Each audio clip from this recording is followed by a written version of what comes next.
Parallel to A New Ordinance by WalterTGB. Part 1, Chapter 1, Freedom. This is what it's all about. This is why life is worth living, son. Do you feel the wind in your hair? Do you feel how disorderly, yet somehow perfectly organized every little component of your surroundings is? Look at that order out of chaos. Look at it. What would be unmitigated, messy, catastrophic, if we were the helmet, is simply typical because it's the bedrock of all else. Just as those trees you see let their leaves fall so carelessly, people cross paths without any prior preparation. These things happen naturally. Relationships formed, bonds created, unbreakable ones, and the cycle of our world continues all the while. Only when something happens as a force of nature is it incapable of being fully destroyed. We can't destroy what exists. We can merely seek to reform or alter it. But sometimes we may wish to break nature. That's what you've seen, kid. Your mother, all of them. They tried to destroy something that allows us to even be here. But you and I, people like us, we need to fight. We have to fight to make sure that we can feel that breeze, that those leaves can blow so beautifully, that the rivers can run so smoothly. Change is constant, as I'm sure you know quite well. But destruction, we simply can't let that take hold. He let the words flow from his mouth just as naturally as what he was describing, and for the first time it felt like the words of authority made some sense. It felt as if he wasn't trying to persuade me into something he knew was feral, but rather just what he has known as natural and true. I gazed out through the window of the car and saw time pass before my eyes. No longer the same wooden huts and dirt paths, but rather the full fruits of beautiful nature, ripe for observation. It felt like no time had passed at all since we began driving, likely because any second outside of the compound was a glorious reprieve. I kept watching before eventually contemplating a response. It felt like I was letting my thoughts lightly sizzle atop the fat of experience, not being forced to blurt out some half-witted retort just to save myself from a punishment at the hands of some psychopathic soul. I love it. It's unlike anything I've ever felt. He smiled and glanced back from the front seat. Well, get used to it. We've got, how many years to make up for again? He slumped his head down a bit, seeming to forget my age and asking kindly for a reaffirmation. 13, I said plainly. Right. Well, kid, 13 years is a lot to catch up on, so I'll have to pack my schedule. That response of his made me wonder something. What would be next for us? And, more importantly, what is us in the first place? That schedule of yours, what would it have on it? What are you going to do now? Will you be a police officer in this new place too? He looked back at me again, this time looking disappointed and morose. No, I don't think so. We'll need to lay low for a while. We don't know if there are any remnants of that cult left wandering around, so we're going to be incredibly careful, okay? I could accept that, but this was so sudden. I barely had time to adjust. The mass amounts of new freedoms and experiences I had witnessed just on this fraction of the massive journey were already mind-boggling, but now I'd have to warm up to an entirely new life. A much better one, granted, but changes are changes, good or bad. I can get behind anything to keep us safe, but I need to know, how exactly will this work? He looked at me through the mirror, which, strangely, didn't have a single crack in it. It'll work just fine, that's how. I smirked and tried to ask again, this time more directly. I don't know you. You don't know me. Can we try to create a better mutual understanding? We could ask some useful questions before trying to stave off psychotic cult members together, that's all I'm saying. Also, I'm getting a little bit bored of staring at the cornfields of... What did you say this place was called again? He shook his head. Kansas. Which does mean that we're around halfway to our destination after all, but sure, we can try our hand at getting some important information laid out. I scratched my face a bit and tried to think of a good first question. I know one that's really important. What's your name exactly? He chuckled. Oh, wow. I didn't ever even tell you that, did I? Well, if you must know, my name is Troy. Troy Amorell. Troy, that name had a nice ring to it. Not anything like the names I was used to from inside the compound, but that's what made it so appealing. All right, now we're getting somewhere. Not to be nosy, but when were you born? After all, you already know my answer to that. It's only fair. He nodded with respect. Well, I was born nearly 25 years ago, if you can believe it. So I'm nearly double your age. And that's why I know things about the world beyond just the basics. I have a lot of experience. So it'll be good for me to teach you how to function in this world outside of the Ordinance. But now, I have a question for you, Haelend. What do you want? His question caught me off guard. What do I want? I hadn't really thought about it since the war subsided. I'm not really sure. For years, all I wanted was to get the hell out of their compound. But now that I've done so, I don't really know what I want. I guess to survive, to become part of the outside world, to live happily. As the words left my mouth, I could feel doubt circling around them like a hidden dagger of inner truth, ready to strike at a moment's notice. Where do you want to go?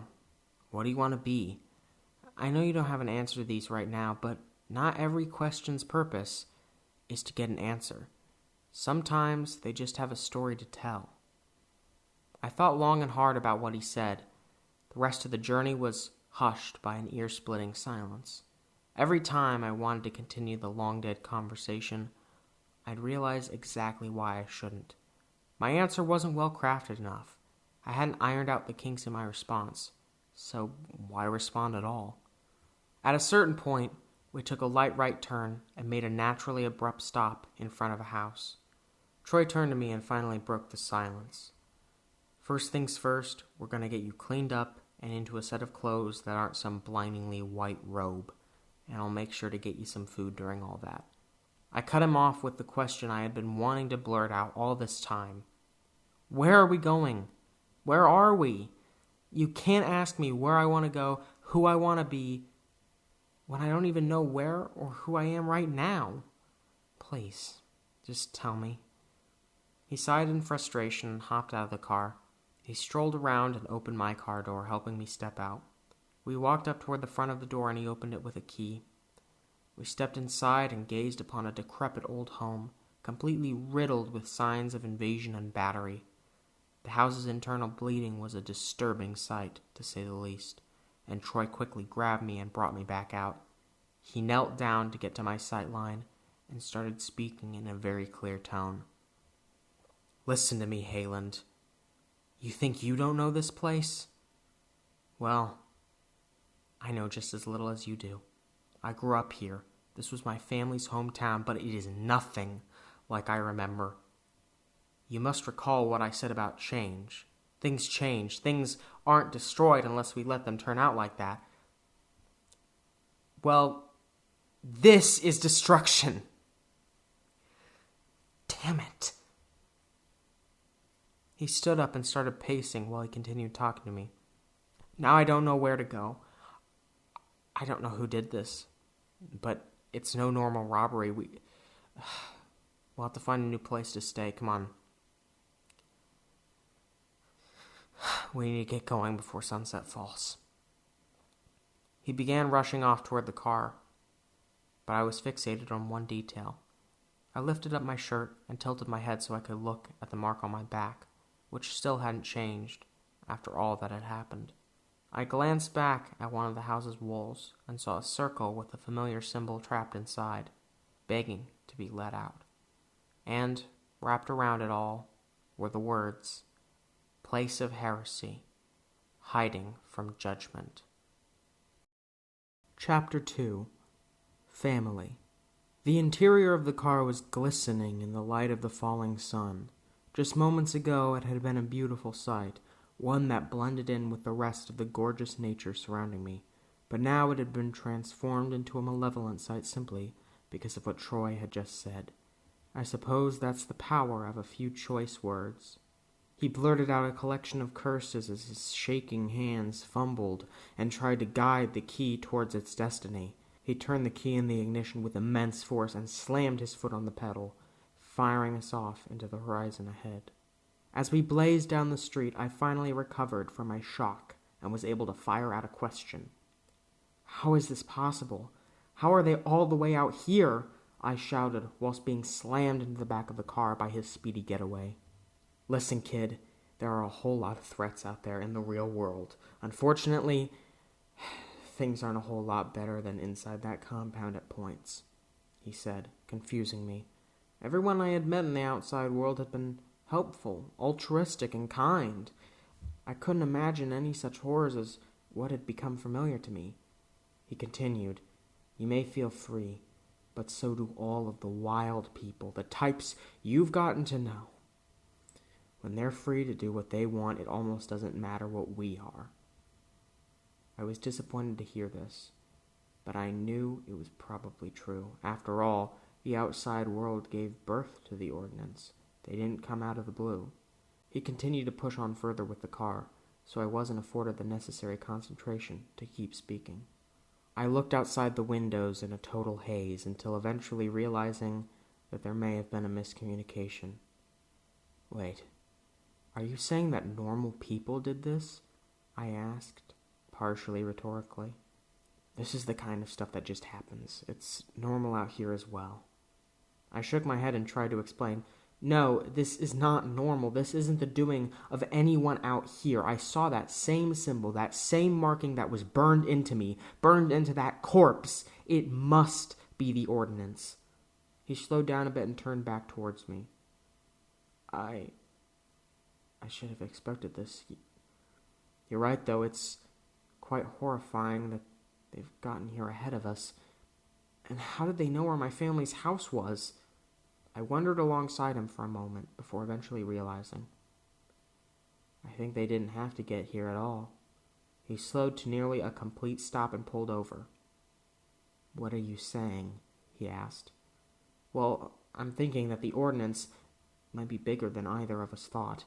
You've dealt with groups like this previously, right? Is there any chance that one could spread out to other parts of the country?" He bit his lip and looked down, not responding as he continued to drive. The suspense was palpable, and he slowly pressed his foot against the pedal, quite contrary to his previous reckless method of driving. As we continued on the highway, I tried to ask him another question, one he'd hopefully answer. "Even if this isn't their doing, shouldn't we be going to the police right now? They might be able to help us out or something." "No!" He abruptly cut me off. "I know what we need to do. We'll just lay low and they won't find us. In fact, I know just how to get us started," he said in a slightly more relaxed tone, pulling into a long road and driving along it as the darkness of night set in slowly. I looked out into the dark forests, feeling almost secure due to being stuck in the car. For the first time, I felt more secure on the inside looking out. A looping, seemingly endless series of trees, shrouded in the cruel darkness. Eventually, a light appeared in front of us and got brighter as I could finally make out some details in front of us. A small shack with a large sign above it marked Ranger immediately stuck out. As I'm sure you've seen, I come from pretty far away. My family lived out here, out west, so I've got a few helpful connections. I've just got to be careful of who I do interact with," he said, then opening his door and stepping out. I followed behind him and saw him walk up to the shack, ringing the bell up front and hollering a name. "John, where are you?" Soon after, I heard a few startling footsteps. I walked my way behind Troy and looked at a brand new face. The man opened the door of the shack and embraced Troy whilst laughing and smiling. Eventually he let him go and set his hand on his shoulder, talking sincerely to him. "Where were you?" I've been wondering all about you for years. You should have called. I've been worried sick. Troy scratched his head and responded with a waning smile. Well, I didn't know what I could say. Things have been complicated. I'd like you to meet someone. This is Haelend. He stepped aside and gestured toward me. Then the man looked at me for a moment. He looked back to Troy with a strange expression, but then hesitantly extended his hand out to me. Shake his hand, kid. This is my Uncle John. He's going to help us find a new place to stay. He instructed me. I shook John's hand, and he gave me a small, uncertain smile. He stepped back and adjusted his pants, then continuing his conversation with Troy. So, what are you in need of? I guess a lot has happened in the past 4 years, huh? Troy nodded. Would you like to step inside the shack and catch up a bit first? He asked, clearly concerned. I wouldn't blame the man. I didn't exactly look orderly or normal in the outside world. Troy nodded once more as we were let inside and took a seat. The chairs were extremely strange, unlike anything I'd ever seen. They were very colorful and painted with gorgeous patterns, and once I sat down on one, I felt extremely relaxed. Troy and John sat in the silence for a few moments until John broke it. So, how's Jenna? He asked, awkwardly. Troy let his head down and responded after waiting for a while. She's good. How are things with Mom and Robbie? John looked at me for a second and then looked back to Troy with a somber, pensive face. Well, they haven't talked to me in a while. Guess you could say it's just been me in the shack, he said, laughing a bit. Troy tilted his head and responded, perplexed. So the business has been going well, I take it? John nodded and smiled. Yes, if you can imagine. Guess lots of folks know this is the only way they'll get a fair deal. Bit of trouble with the law here and there, but nothing I can't handle. It's worth it for them. Troy smiled back and hastily tried to explain the glaring oddity sitting right next to him. Oh, and the kid. Yeah, might seem a bit strange that I'm traveling around with someone looking like that. After all, it couldn't be Janet Ice, he's 13. John stared at me and commented, Yeah, I was going to ask about that. What are you doing with him? Troy continued and gave a strange, clearly false explanation. Jenna wanted to adopt. This kid over here is actually from up north, close to Toronto, in fact. He wasn't in the best spot, so she thought about taking him in and giving him a good home. John looked even more confused than before, and looked back and forth between Troy and I. Is that really allowed up there? He shouted out. Well, we weren't in Canada. We actually went to Indiana, since that's where Jen originally came from. But out there it's legal. Can you believe it? He said with a convincing, though clearly phony joy on his face. I couldn't understand what they were saying. Even in the compound, adoptions of orphan children were quite common and even considered wholly selfless acts. I couldn't imagine that it wouldn't be legal somewhere. And who was Jenna? I suppose there's a lot I have to learn about Troy. Well, that's pretty incredible. Now, what is it that brings you out here? And with the missus back home? John asked. We're just visiting. I'm trying to show the kid a little bit about where we're from, our family. He may not be my blood, but he's still part of it. He smiled and looked at me while raising his eyebrows, signaling to me that I needed to reciprocate. I was very confused, but I tried my best to replicate his face. It felt as if they were speaking an entirely different language. I couldn't keep track of their conversation through words. I was reliant on their reactions to one another to learn more. Well then, I'm sure you'd like a place to stay, huh? It's a bit late, so you'll need to get some shut-eye, and I've got the perfect spot, actually, if you're ready. Troy placed his hand on my shoulder. How does that sound, son? He asked. Next thing I knew, we were being walked through a primitive dirt path paved through the woods. Cabins lined the sides of it, almost like some sort of strange replication of the houses back in the compound. I suppose some things are carried over. After a few minutes of walking and John waving to the people sitting out on their porches, we took a left and ended up in our own house. I stepped in hesitantly and saw a truly incredible sight. It was advanced, It was strange, otherworldly, but oddly more familiar and comfortable than anything I'd ever seen. John shook Troy's hand while Troy thanked him deeply, and then we were let inside this magnificent unit. The walls were patterned beautifully, like strokes of a brush from the most ingenious artist. The floors were like an invasive fabric, hell-bent on warming the feet, and the beds, most of all, were immaculate. I laid down on one as soon as my trance was broken, and it was like a perpetual warm embrace. I was quick to bury myself under the blankets and try to fall asleep, especially coming from the cold night outside. However, Troy quickly interrupted my actions.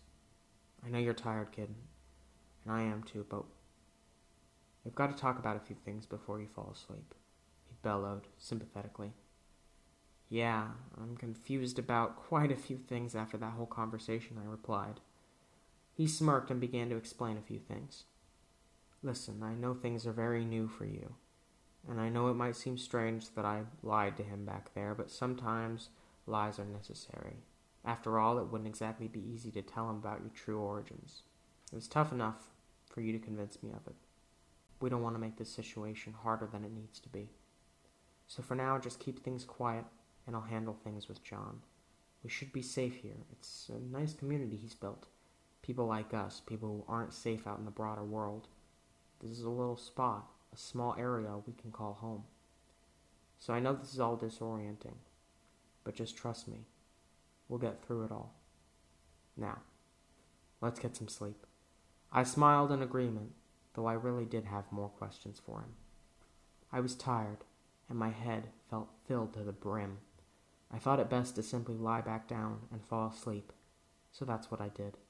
For the first time in a long time, I was shrouded in the warm comforts of a safe, nice bed, nowhere near any dangers, and as I shut my eyes, I hardly felt the need to open them right back up and check my bedside. Chapter 3. Hunters. I woke to the sound of birds chirping and the sun gleaming through the wooden rafters of our cabin. It was nothing short of beautiful. All the constant stress and anxiety slowly faded away when I was woken up by nature's symphony of sights and sounds. The compound was deep within nature. However, the walls surrounding us physically extended into our minds. We were unable to think of ourselves as truly free. But here it felt like every part of the earth was gleefully calling out to me. I stood up and walked over to the small eating area where Troy was rummaging around. I was under the impression from the sounds he was producing that food was being prepared, which relieved the smoldering worry and pain of hunger within me. However, as I opened up the door, I was met with a far different sight. Troy seemed to be taking out cases of bullets and stacking them next to a set of guns. Not only his familiar pistol, but a whole assortment of other weapons, all of which looked menacing. I called out his name, and he frantically looked up at me. He looked back and muttered, dismissingly, "Yeah?" I slowly approached him and started asking questions. "What are you doing with those guns? Where'd you even get them?"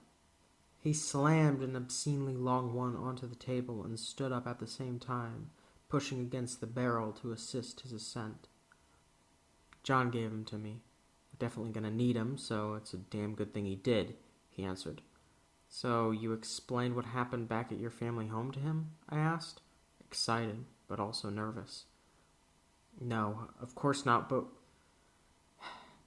we'll do that together soon enough." I was puzzled. If not for that, why would he agree to give you all these guns? He smiled and looked right into my eyes. "Because we're going to go hunting today." The forest was a beautiful sight. However, with these dangerous weapons strapped to my back, it was hard to focus. John slumped next to me and started to talk to me more directly. "So, what's your name again, kiddo?" he asked, accompanied by a warm smile. "Haelend," I answered firmly but hesitantly. I looked over to Troy for a moment, as I was unsure of talking to John. "That's a real interesting name. Troy said you were Canadian, so I'm assuming it's a more common one up there." I wasn't sure of what he was even talking about, but I just went along with it. "Yep. So, "What kind of business is this exactly that you're running?" I asked, trying to keep the conversation rhythmic and friendly. He chuckled. "Well, it's a bit hard to explain, but basically I give a home to those who can't usually get one. I used to be part of that group, but I've been blessed with success, and I thought I'd spread some of that luck to the people who never escaped that low, low place like I did. These cabins are my whole career now, my legacy." What he said felt strange. It made perfect sense for him to do such a thing, though strangely such a logical initiative felt missing from the world I had known. In the compound, leaders tended to instruct and control. Everyone else below them, well, they were just left to follow, obey, and try to survive no matter how hard it was. Hearing what John had done with his success brought me a feeling of peace and even admiration. "Wow, that's quite noble," I said. I had nothing critical to say in response. "Thanks for thinking so. It's always good to know that my work has a bit of meaning to it. Well, anyway, have you ever been hunting before, kid?" I shuddered a bit when he said this. The warmth building up from the interesting, even inspiring conversation had been distilled by the harsh memory of hunters in the compound. I vividly remember the voices shouting in the wilderness as the Verhimos ran outside the walls of the compound and readied their weapons. The Verhimos were true hunters, using nothing but knives and sometimes their bare hands to slay their targets. They were unforgiving and unrelenting. Whatever my mother or Archibradil sicked them on would likely turn up a withered, lifeless husk the very next day. Sometimes it was for the sake of food, sometimes for sport, sometimes as punishment, but one thing stood true. It was almost never an animal. I had been told by the keeper during one of my visions that humans typically hunt animals for food, but unfortunately, the ordinance was far from typical. If you couldn't be dealt with by torture, execution was the logical next step in the twisted minds of those heartless Jack Ketches. Usually, they'd carry this out with a disgusting ceremony, glorifying the end of a prisoner's life. Even for the truly despicable ones, I could barely stand to watch. It was done with such harsh, reckless abandon that it took a truly demented, brainwashed perspective to not doubt its ethicality. But, worse than that, were the times when the food supply ran short. They tended to avoid hunting animals outside of the compound, opting to breed their own in farms due to the risk of being caught by outsiders. But when things got desperate, they took great pleasure in telling the poor prisoners to scatter and then hunting them down one by one, slaughtering all of them without a care in the world. Every memory I had of hunting up until today was a horrific one. How was I supposed to look forward to this new example? We eventually arrived at a remote area of the forest, with only a few deer in sight. I loved seeing the animals grazing about in the wilderness, as they were merely shoved into the most efficient little shack possible in the compound. There was no regard for their liberty back there, just as there wasn't for any of us. But in nature it seems we were all more free, both animal and man. John instructed me. "All right, take the rifle on your back and set it down here," he said firmly, while patting a log. I looked over to Troy, who had been silent this whole time, with a lot of fear. I really didn't want to slaughter the poor animal, and I was worried that he'd make me. Troy seemed focused on something else, though. "Now, look through that part right there. You see that glass? That's your scope. Attach that baby myself. You're going to want to look through that and move the gun carefully over to the deer right there. He seems like he'd be the most agile, so we want to knock him down first." Troy finally spoke firmly as I was moving the thing. Sweat dripped down my back while handling this strange new contraption, but Troy's voice immediately suppressed much of the nervousness. "Stop it, John. Don't make the kid do this." Silence fell over us like a waterfall. It seemed Troy's voice had that effect. John looked at Troy with confusion and responded in a cross tone. "What do you mean?" Troy chuckled and shook his head.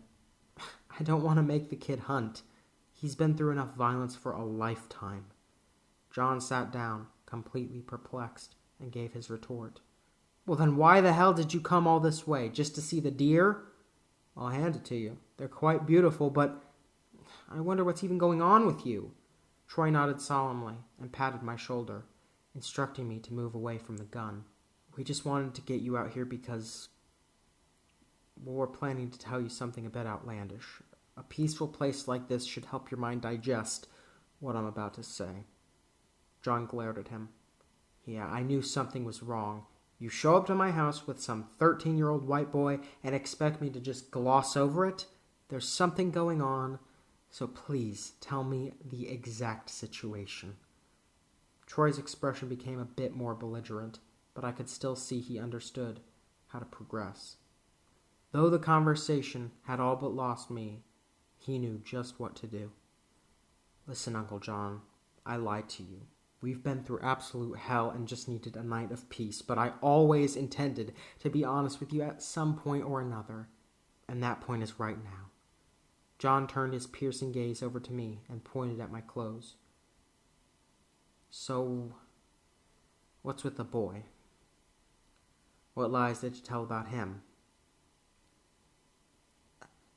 Did you go behind Jenna's back?"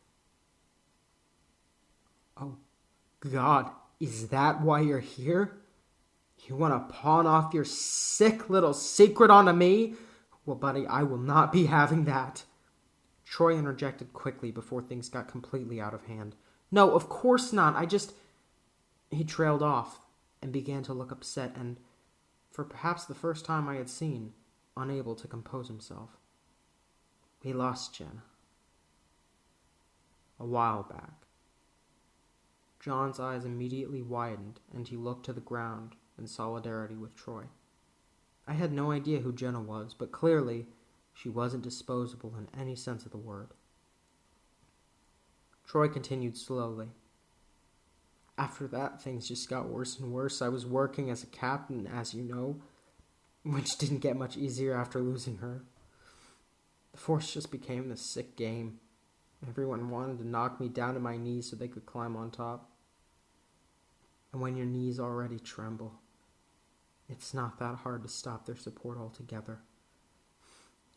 But then one random night, this kid stumbles into my precinct with horrible injuries, and we had no idea where he came from or what happened to him. But after he got patched up well enough, I decided to have a private talk with the boy. And what he told me was almost unbelievable. He's not from Canada, John. This boy was born into a cult." John started to look quizzically at Troy. A cult? At this point, it seemed he was able to believe us, but it was still not easy to comprehend. "Yes, John, a cult. I didn't believe it at first either, but what this kid showed and told me, I couldn't believe what I saw, what I heard. We looked into it and, wouldn't you know, it was real. We sent out a huge amount of the force to check it out, but unfortunately they were more prepared and ferocious than we expected. There was violence everywhere, but eventually I reunited with the boy again and we got the hell out of there. The only place I could think to come was here." John was shocked. He turned over to me and asked me quietly, "Is all of this true? You're from a cult?" I nodded, and he reeled back in disbelief. Troy tried to hook his attention back. "Listen, I know all this sounds crazy, but..." John cut him off with a frantic, almost paranoid questioning. "No, this doesn't make sense. Why would you come here? Why wouldn't you go to the family home? And how am I supposed to believe this kid was in a cult?" Troy calmly waved me over to him.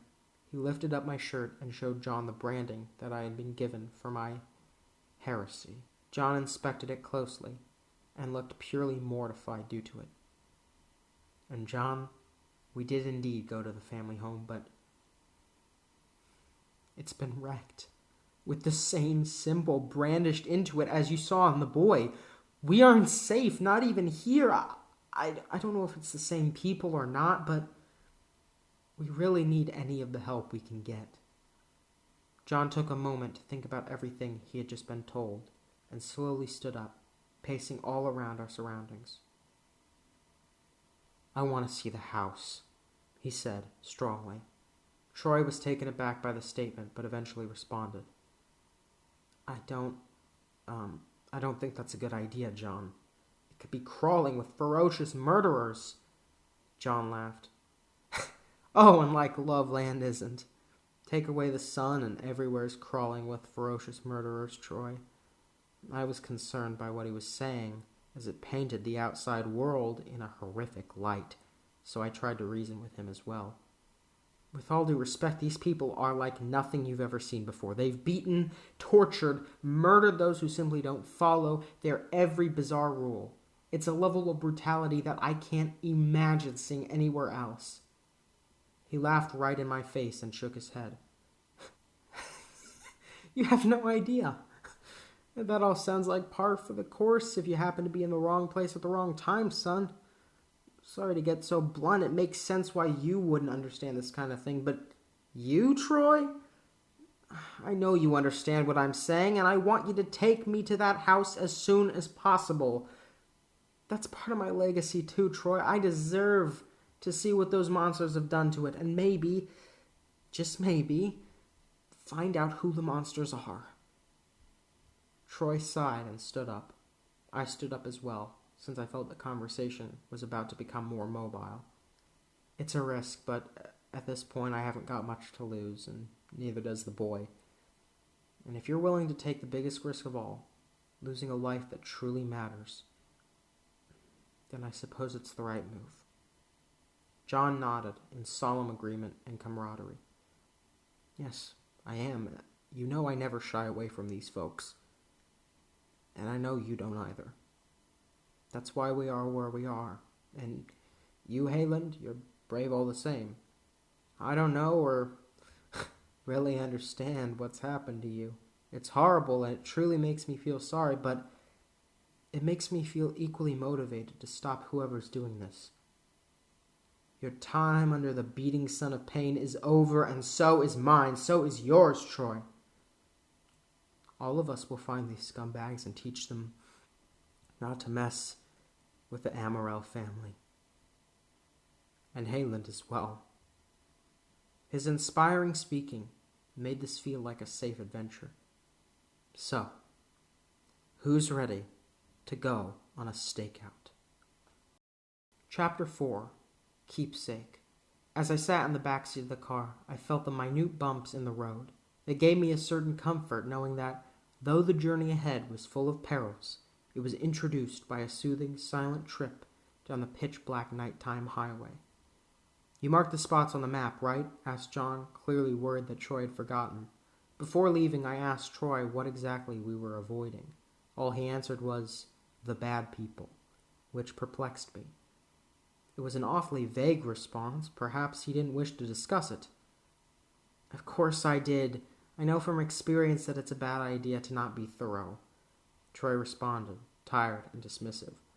He was at the wheel, so it was understandable that having his competence and care for our safety questioned didn't exactly elicit a positive response. "Good. Well, worst case scenario, we throw the kid at the front and hide in the shadows," he shouted out, laughing afterward. Troy laughed as well and smacked his hand on the wheel rhythmically. I wasn't exactly sure what was so funny about it, but then again, I had lots to learn about the outside world. As the soothing road continued to wash over me, I was reminded of my first vision after that horrific war. I had fallen asleep in the back of the car while Troy, also quite sleep-deprived, desperately drove us up to his home in order to gather supplies. As my eyes started to fall into the parallel plane, I felt the warm glow of the keeper come over me. I awoke once more in a field of grass, plants, and shards of glass, all with various colors and textures. It was truly beautiful every time I saw it. I stood up and walked into the distance, where the keeper was waiting for me once more. He had his back turned to the horizon, and was clearly waiting for me to join his side. I slumped up next to him and whispered out a nervous hello as he continued to look forward. I started to turn my head over to what he was looking at, but before I could, he hastily responded, "Hello, Haelend. I believe you have something to tell me." I looked to the ground to collect my thoughts and then back up at him. Yes, I believe we won. At least for the time being. The compound has been burned to the ground, many of the cultists taken by the police, and my mother, well, I trailed off with my response, and he filled the void of silence. That's truly remarkable, Haelend. I knew you'd be the limbs to my mind. With you doing my work in the real world, we can keep the parallel safe for all time. The ordinance shall fade away, and my mistake to ever reach out to the real world with it. His answer was a bit confusing, I must admit. It sounded as if he intended for me to simply do his bidding. I had no issue protecting the parallel, but I did not wish for it to define my whole life. This shall, however, serve as a fragmentary period of my life, correct? He chuckled at my question. No, my child, the parallel is a lifelong commitment. This is merely the first step. The world out there is not some paradise as you may be hoping, unless your struggle will continue for far longer than is likely ideal. But this is no bad news, Haelend. You are still young and full of energy. You can serve as a truly great warrior. You could destroy their malevolence for good, though it will take everything you have. Hearing more of his true intentions was nothing short of disturbing. I had always believed that he just wanted to stop the ordinance and help me escape, but these goals sounded as if they were more so founded in looking down upon humanity and wishing for them to change through divine intervention rather than actually wishing for what's best for them. Perhaps it was merely an issue of his phraseology, but it still engendered a hefty amount of doubt and shock within me. What exactly am I meant to do on the outside? I asked, trying to clear things up. Well, the compound was just the first step, son. The world is all corrupted, and only you can fix it. Allow yourself to experience it, and soon everything shall become clear. I wish you much success on your journey, and I truly am glad that this first major part of our fight has been completed. I do not know when we'll see each other next, but I assure you that the adventure in front of you is nothing short of an incredible, important one. You're my hope, Haelend. You're this world's hope. I wish you all the luck possible. I turned my gaze from him to the horizon. I remember seeing something truly incredible, but at this moment, while staring into nothing but the darkness of night, I couldn't recall exactly what it was. I snapped back into the real world as we pulled into the driveway of the old house. That memory had stuck with me. I didn't want to continue fighting this horrific conflict. I had hoped it would be over soon enough. But I suppose sometimes it's better to look forward with a face not disaffected by duty than to look back with uncertainty and regret. The car stopped and Troy turned back to me. You tap that latch and slide back your seat as much as possible. We don't want them to find us, that is, if there's anyone here. John leered at him. This house just got burned down and marked with a cult symbol. Of course there are going to be people all over this mess of a neighborhood. I peered silently out of the windows to see if anyone was skulking around, but I couldn't see anything. John and Troy followed, and we were all observing the area. However, due to the darkness, we couldn't make anything out. The only sound was the slightest hum of the car engine and the distant sound of trains running along the tracks. Nothing out of the ordinary, it seemed, nothing to be worried about. However, sometimes that's when worry and fear are most warranted. All of a sudden, the lamppost in front of us turned on and revealed a hooded figure. He simply stood there. His clothes were extremely bizarre, as he wasn't wearing any typical cultist clothing, at least not from the Ordinance, nor was he wearing what I'd expect from a human. A strange black cape flowed in the wind behind him, and his face was covered with a matte mask that slowly looked up until it faced us directly. Troy grabbed the key and turned the ignition whilst saying, "Not today, freaks," slamming his foot on the pedal and attempting to run over the figure. However, he strangely snapped his fingers and transported himself somewhere else. It was almost as if he had vanished from reality. However, he quickly reappeared. I looked out of the rear window and, sure enough, there he was. "Reverse!" I screamed out. Troy attempted to follow what I had blurted out, but the monstrous man leapt onto the car and was now right above us.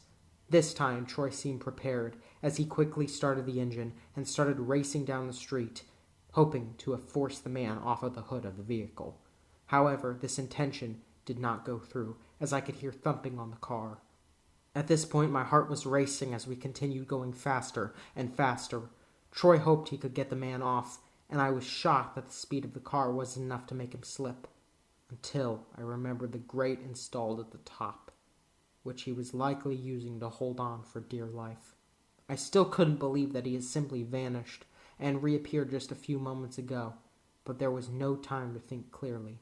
Suddenly, a blade slammed through the roof of the car and nearly right into me. I screamed in terror as my life flashed before my eyes, and I quickly dashed over to the other side. The blade went back up, and a few peaceful moments passed. It crashed down through the roof once more, this time cutting into my leg quite painfully. I called out for Troy. "Shake him off!" Troy quickly did just that, and we started to swerve right and left all throughout the street. Thankfully, the roads were nearly abandoned at this time, but that was the least of our concerns at this point. The swerving made me want to vomit. However, it seemed to have almost no effect on the man above us, who once again took the blade up through the hole he had created. This time, I had to think of a solution. I rustled around and made noise as if I had moved to the space between the two seats, yet remained seated on the left. Just as I had assumed, he sliced into the middle of the back row and missed me completely. This gave me the chance to take action, so I told Troy to stop the car. "Slam down on the brakes, would you?" With that, the man's grip on the blade was weaker, and I could make out where the handle poked through the opening at the top of the car. I grabbed it and yanked it down toward me, surprising him and allowing me to gain hold of it. Now, the roles had been reversed, and I shoved the sword up through the roof of the car, trying to impale him. Troy started up the car once more, so I knew he would move to the grate. I slowly stepped to the middle of the car quietly and readied myself. We continued speeding down, and I whispered one last suggestion into Troy's ear. "Don't slow down. Let me skewer him," I said, before delicately yet quickly shoving the sword up through the roof and clearly stabbing the man through the gaps of the grate. Troy stopped the car, and I looked over at John. He was in pure shock, completely speechless. I couldn't blame him one bit. If I had been conditioned to this sort of depravity from birth, I'd likely react similarly, or even worse. The car slowly ended its race through the endless darkness, and we exited the car. I looked up and saw that the man was no longer there, which immediately made my heart sink with terror. He had vanished, just like before, which made me think to look behind myself. Surely enough, he was there, preparing to strike. I ducked beneath his attempted punch and quickly retaliated with a blow to his stomach. I had no idea what I was doing, and the adrenaline flowing through my body was uncontrollable. Troy stepped in immediately and quickly jabbed the attacker directly in the face. The man pulled out what looked like a potion while stepping back. He drank it and attempted to snap his fingers, but without a second thought, John slammed the trunk loudly, which served as a quick distraction. This allowed him to pull out an unbelievably large gun and fire it directly at the man's leg, blowing it off of his body in a gruesome sight and causing him to fall to the ground. Troy didn't waste a moment before stepping down to the man and pinning him up against the walls of the abandoned freeway. "Who are you?" he screamed into the figure's face. He looked up slowly, blood trickling out of his mask like the tears of a sadomasochist. "I am a servant of the overseer. I am a member of the order." Part 2, Chapter 5, Order. Without a mere inkling of doubt or hesitancy, I proceeded into the darkness. I wished not to leave any mysteries unturned in the face of this newfound horror, and was determined to find out the truth.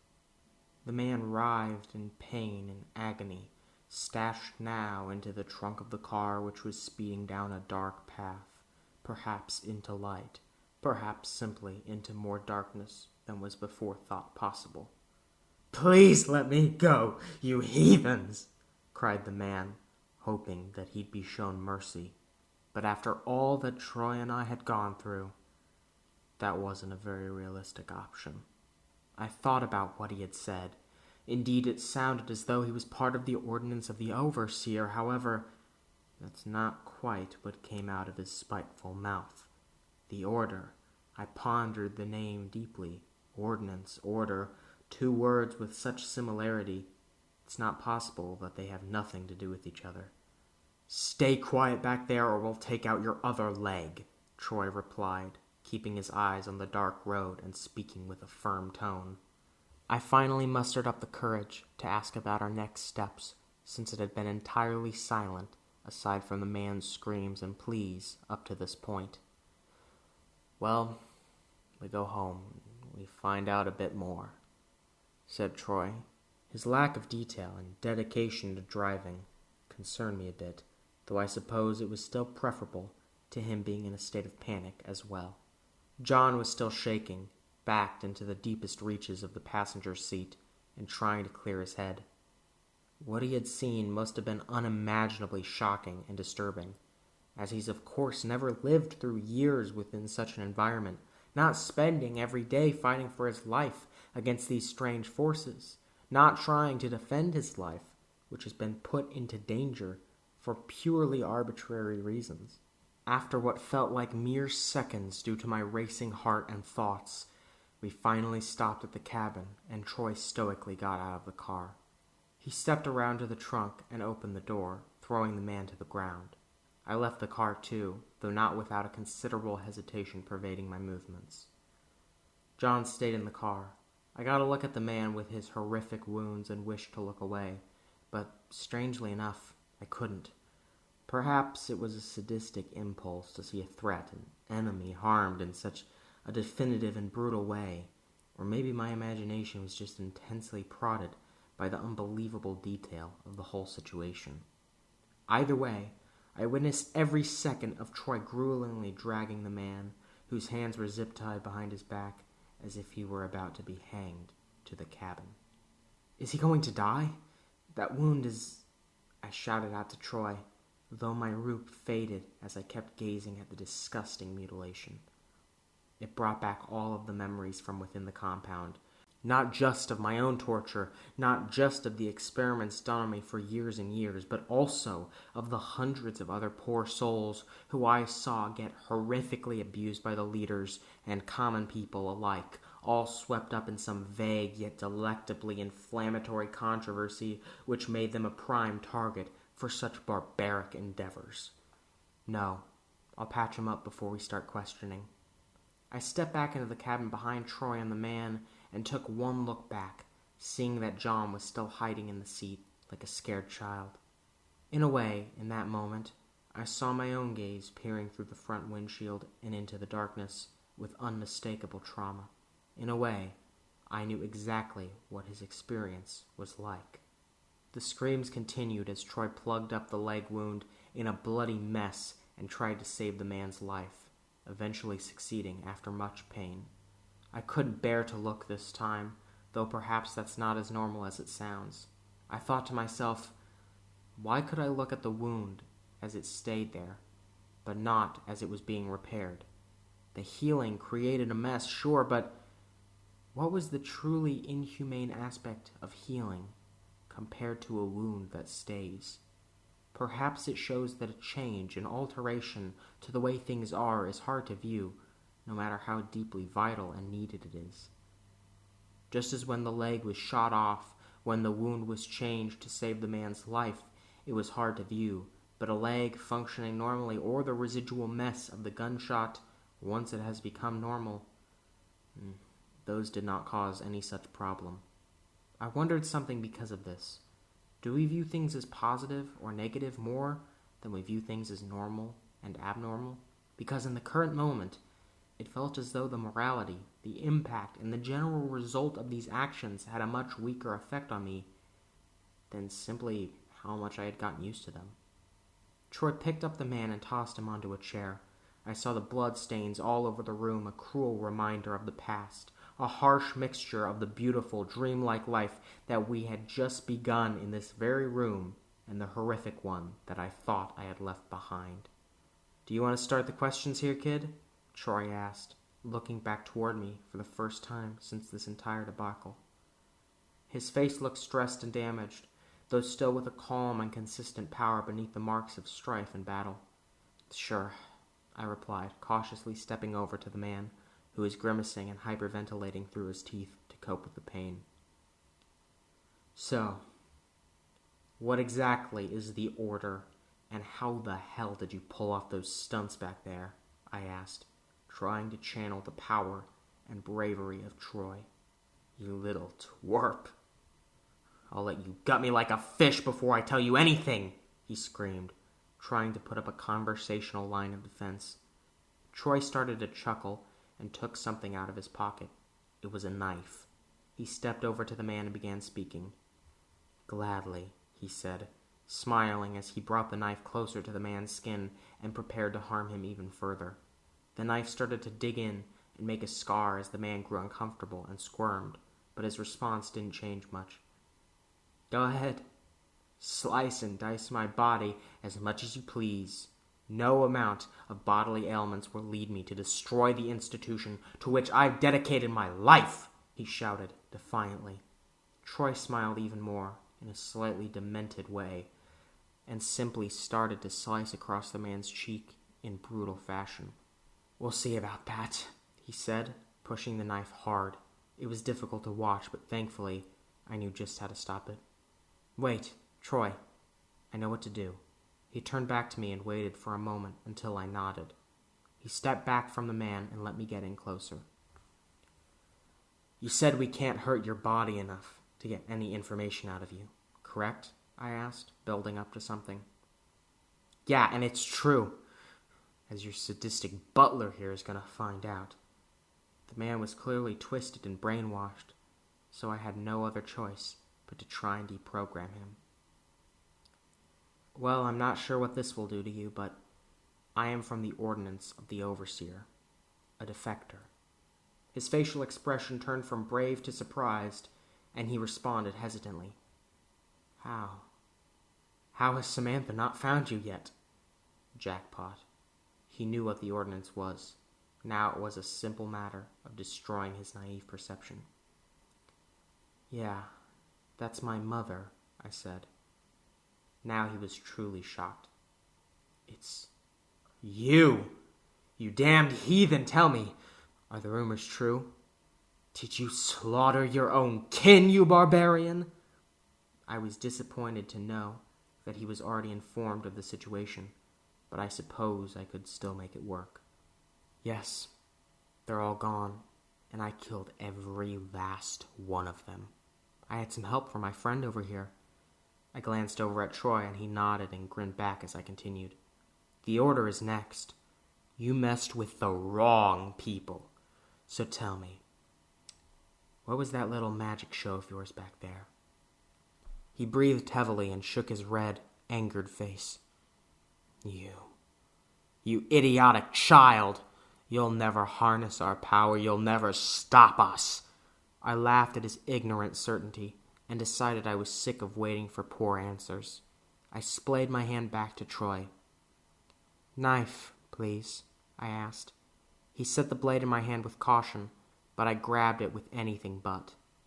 I brought my hand down hard and slammed the blade right into his other leg, beginning to move it without a moment to waste and trying to create a sort of equality of injury across his thighs. He shrieked in pain immediately, showing an opening for answers. "How did you do that? What was in your little bottle, huh?" I yelled firmly.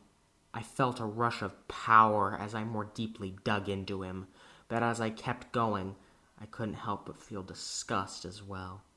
"A scheme! A scheme!" he screamed, begging me to stop with his deep blue eyes pouring out water like a sea.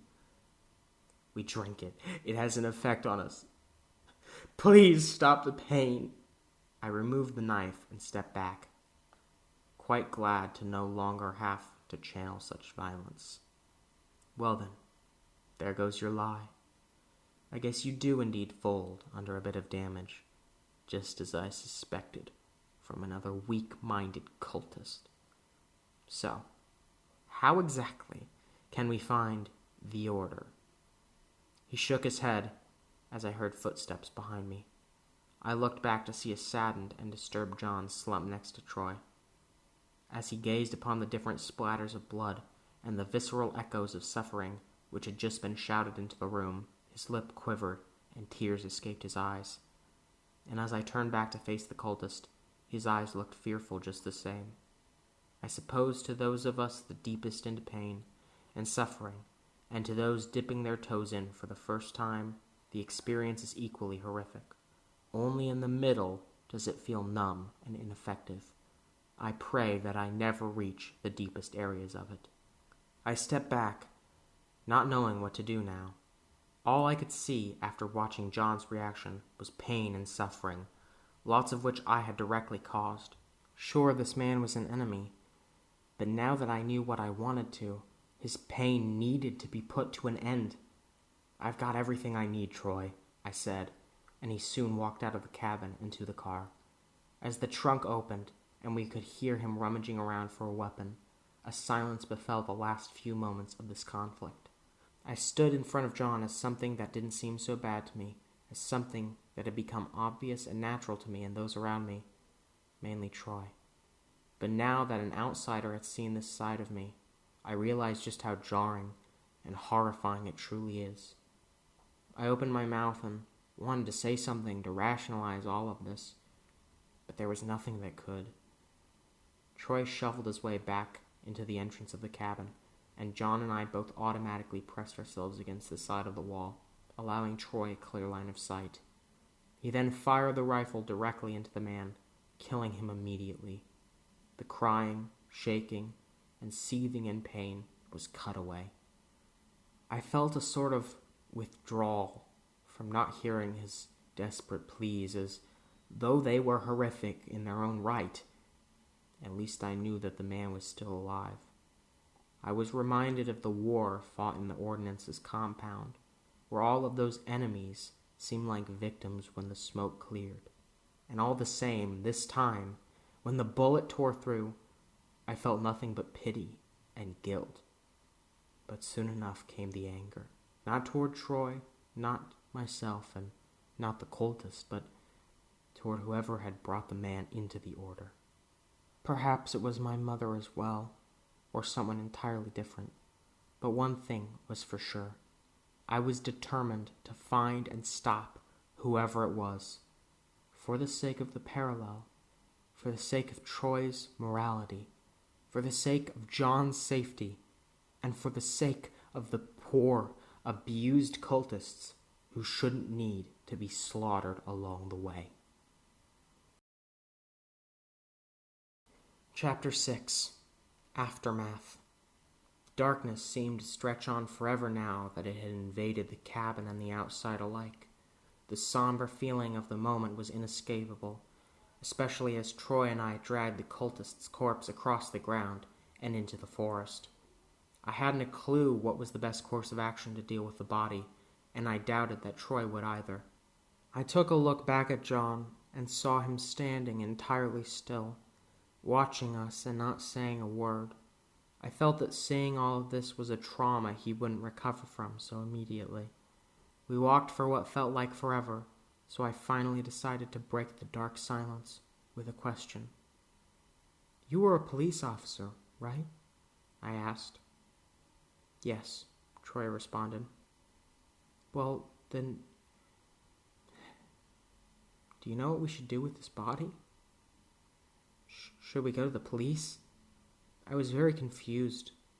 I knew that Troy could participate in violence, as I had seen back in the compound, but when so direct and individualistic, this type of killing felt so much more cruel and unspeakable. The fog of war was not there, or maybe it just didn't seem that way in the moment.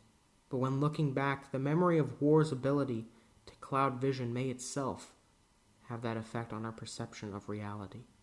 Absolutely not. "This is murder. It may have been self-defense in many ways, but Not if we're the ones behind it. We're going to bury the man out here so nobody will ever find him.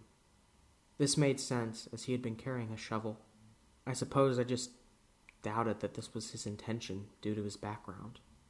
How come you know how to do something like that? I asked, digging deeper. Well, you need to get to know your enemy.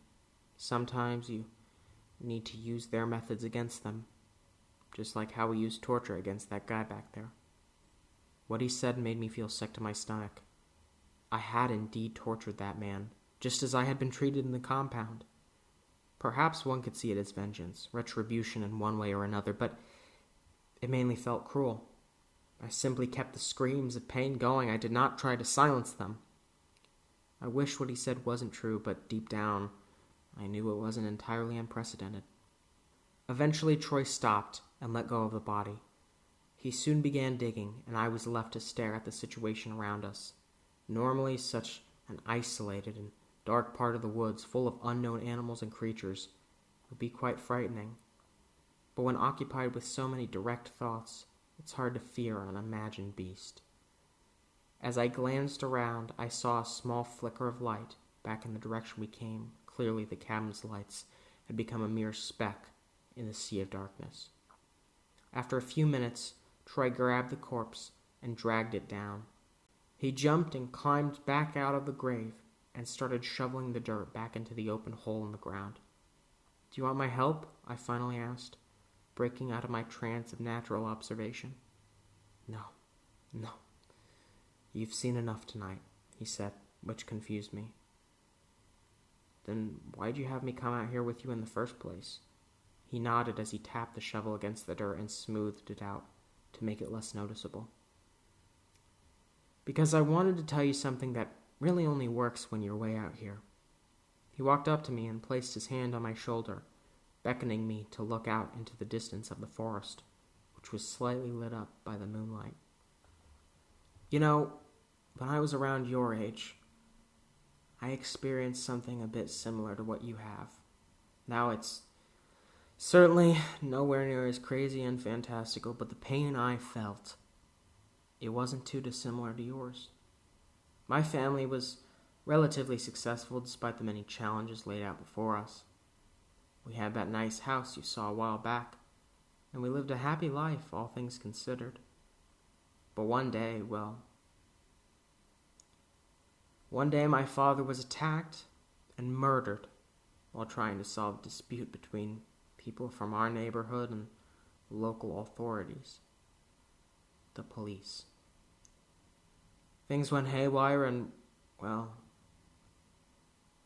we don't know exactly what happened after that, but his death just seemed so wrong. It deeply hurt my whole family. I had a sister, a mother, and an uncle. I cut in. "John?" He smiled and kept gazing into the stars. "Yes, John. We all couldn't handle the death, as he had meant so much to us, especially my sister. She couldn't handle everything, so she stopped handling any of it. And then at that point, we couldn't continue on like that, though my mother wouldn't admit it. It seemed our good luck had finally run out. But I just couldn't let it happen. Uncle John tried his best to make us enough money for us to live on, but it was never enough. Never. So, as soon as I could, I moved across the country to Indiana. A few crazy circumstances later, and well, I ended up being the captain of a police precinct. People who had killed my father, I was now among them, or at least it felt like that. I felt as though I didn't belong, and that continued for a long time. So many things happened over those years as I tried to make money for my family back home. My wife, my whole life crumbled in front of my eyes. even though I was lucky to build up that life in the first place. Extraordinarily lucky. But I kept working, and one day, when hope was waning to the point of non-existence, you came along. When I spoke with you, I saw a tormented soul, someone born into something truly fascinating, but something that nevertheless became a curse. Someone who never truly belonged. So, Haelend, I wanted to say that I appreciate you. If it wasn't for you, my life would have spiraled further into meaningless sadness over the past. Though what has transpired recently, especially tonight, is far from pleasant. I feel as though you've given my life a new purpose. Something to fight for. I want to fight for you. I want to fight for the memory of those I've lost. So thank you. Whatever comes next, we will fight through it. We will brave it together. You may just be some strange kid from a cult, but sometimes you find friends, and with that, purpose, in the most unlikely of places. I was moved by what he had said. Knowing that someone else out there had gone through something even remotely similar was a comforting thought. Sure, the Keeper had always spoken to me about issues with my life, but he had no idea what it was like to be there on the battleground of the real world. Troy knew. He understood at least a little bit what it was like to live my life. I shook my head and smiled and slowly walked up to him. I then embraced the only figure glowing with warmth and light in the infinite cold and darkness. Tears poured out of my shaking eyes as everything over the past few months had dawned on me. Sometimes we require normalcy to be able to compare it to trauma, and thus understand what we've gone through. It's all right.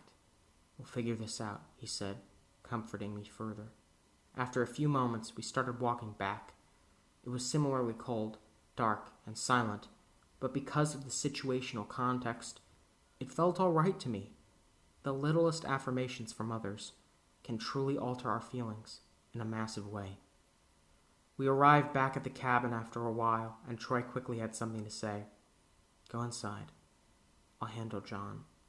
The shaking man still stood there, but Troy grabbed onto him kindly and started walking with him, saying something that I was unable and not meant to hear. I walked into the blood-splattered cabin and lay down on the bed once more, feeling its warmth. I turned off the light and, strangely enough, felt more comfortable in the presence of more darkness. I slowly drifted into sleep and felt the need to reach out to the Keeper due to what had happened. Within the strange space of my dreams, I reached out for the opening, the only way I could get into the parallel plane. Oftentimes it was so wide that I'd just start my dream within it, but normally it was closed tightly, as I didn't need to access it and could just sleep normally. But this time, even though it wasn't exactly open wide, I wanted badly to enter it. I reached into the opening and tried to push my way through, feeling a lot of resistance as I attempted it. However, I could still peer through and see the parallel plane all the same. I kept pushing and felt myself nearly being able to enter, but suddenly the Keeper appeared and shouted at me, "Do not enter here now! It is vital that you stay out until another time, my child." With that, the opening shut while I was halfway through, cutting into me and immediately disturbing my peaceful state. This was the first time this had happened, but I was immediately launched into a very new and different kind of dream, one which was not a unique vision of an imagined scenario, but rather a constant replay of the cultist's face, his reactions to my brutality, and I simply wished for it to stop, but the sedated state of sleep held me hostage with its non-lucid handcuffs. In my mind, I shrieked for help, but in reality, I was lying there still as could be. On the outside, I seemed totally all right, but on the inside, a monstrous scene was being played for me on repeat, and I could never end the tape. It kept looping over and over. "Stop! Stop!" he cried, which is exactly what I wished to shout as well. "Don't hurt me," he pleaded, which just racked me with guilt. Though Troy's words had brought me comfort as a victim, I felt no relief and no innocence as the belligerent that I had started to become. But as the loop repeated itself for what felt like the 100th time, I started to feel a physical response. Was my body responding to the torment? Was I finally waking up? I started to open my eyes, freeing me from this horrific prison of thought, and saw Troy standing above me. The morning sun peered through the cabin and seemed to dry both the paint on the walls as well as the blood that now stained it. "You ready to get up, kid? I think we ought to pay John a little visit." Chapter 7. Truth. Troy and I walked across the paved path, seeing the rows of cabins, which seemed entirely absent during the horrific events of the previous night. "How come nobody around here was woken up by the screams and noises?" I asked, trying to be a bit more conversational in a desperate attempt to make things less open and tender. "Well, you'd probably assume that everyone was just that sound asleep, but I think it's because the people living here know that when screams and sounds of pain come, you don't go out and find the source." His reply made sense. I was quite interested to see and meet the other people living in the cabins, as I hadn't even seen a single one yet. "Why have we not seen any of them at all, though?" was my next question, this time more directly intertwined with a tangible curiosity rather than just being a basic conversation starter. "I believe it's because none of them have the privilege of sleeping in as late as us, and in the same regard leaving the house at those resulting intervals. They're working people, not fighters in this strange cross-country war." He responded as we finally made our way to John's cabin. He moved his hand up to the door, and it shook timidly for a brief moment, showing a slight incision in his stoic facade. However, he quickly rectified this with a firm and powerful knock, beckoning John to come out. "Not now," was the barely intelligible groan that fired out of the door. I didn't know what had transpired between John and Troy last night, but I knew it couldn't have been very positive based on John's current tone. Troy knocked again, this time louder. No response came to greet us, not even a harsh one. "Are you sure we shouldn't just leave him alone?" I asked with very little courage. Troy looked back at me and shook his head solemnly, then walking around to the side of the cabin. I followed behind him hesitantly and saw him opening up the window on the right side of the building. John's cabin wasn't like ours, though. Sure, it was still simple, a far cry from the beautiful ashen remains of the Amaral family home, but it was far taller, with a more intricate design and robust details to the wood, the decoration, and even the glass panes of the windows. The beautiful glass of the window was chucked upward by Troy's steady hands, and he vaulted with great, though subtle momentum, into the cabin. I followed and clumsily jumped up onto the windowsill, pulling myself over the edge and nearly falling onto the ground face first. As I gazed at the interior of the building, I was even more stunned. I couldn't believe the beauty of Troy and I's cabin, but this was on a whole other level. Every single inch of the wall was decorated with a breathtaking pattern, and every bit of furniture felt crafted with love, molded like a work of art. I stepped slowly through the house, following behind the waning sight of Troy, that walked quickly through the house with far more determination than I. I went up the stairs behind him and continued to look at all of the amazing sights around me, but I was gradually drawn to the goal which was, at the moment, John's bedroom. We both stepped in quietly to find a quivering John sitting at his bed, facing the top floor window and looking out of it. "Still can't seem to sleep, huh?" said Troy. I got in closer alongside him and saw John's face up close. Tears streamed down his cheeks, and he was clearly an emotional wreck. "Why'd you even come here? Why'd you bring that boy here?" he replied, muttering under his breath just loud enough for the both of us to hear. "I had no other choice, Uncle John. I needed to find a safe place for us, and... well, there was no other option. You said you wouldn't back down from these folks. Well, this is what we're dealing with. John chuckled at Troy's response, so I cut in before things got ugly. If I may clear the waters, the things you saw last night were undeniably horrific. Even I couldn't bear to witness it. So, I don't blame you at all for feeling this way. I got closer to John, who seemed to loosen his firm position as I spoke. But this is the reality. You need to be with us because we need all the help we've got against this scum. So are you in like you said you were, or not? Troy was clearly not nearly as sympathetic with regard to John. I wondered why. This is not what I signed up for, and you know that. I didn't know we'd be fighting some teleporting freak in monk's robes. Cult members usually aren't so unbelievably, inhumanly strong and threatening. His answer made perfect sense. Even I was shocked by the man's power, and because of that, I knew that it would not be a simple or straightforward battle by any means if we were to fight against them. You're right. There's something about them that's unbelievable and truly unique.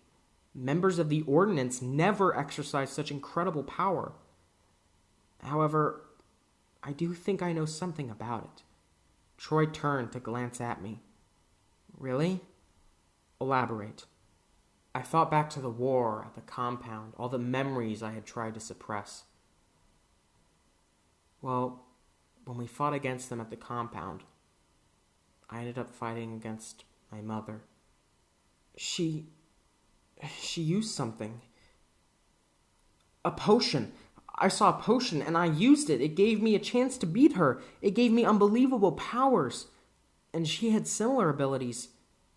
I could cut off an appendage and it would grow right back. Their reactions were full of unmistakable horror. And then when I escaped the compound, I had a similar feeling when I drank that shimmering liquid on the outskirts of the forest. Troy looked very puzzled. So, then how is this order special in comparison? It was a sensible question. Because I never saw anything like this before escaping. You think that in all of the barbaric hunting and torturing, they would refrain from using such incredible power? No. I think they discovered it. They found the area where I escaped the compound and saw the liquid there. And that's how they got access to it by the time I came back. How my mother managed to use it to her advantage in that battle. The realization flowed out of my mouth like a nightmarish surprise, and we all stood in awe as a result. A scheme, muttered Troy. No, I'm not putting up with this. I'm sorry. I don't care how much you figure out about these freaks. I have a good life going. I'm not risking it all on this. John seemed to have changed his tune. You're just a coward, Uncle John. You had no problem going after them, but now that they have some advantageous powers, you're too scared to face them. Troy was clearly upset with John, though I didn't understand it. His response was perfectly normal, but Troy didn't seem to think so.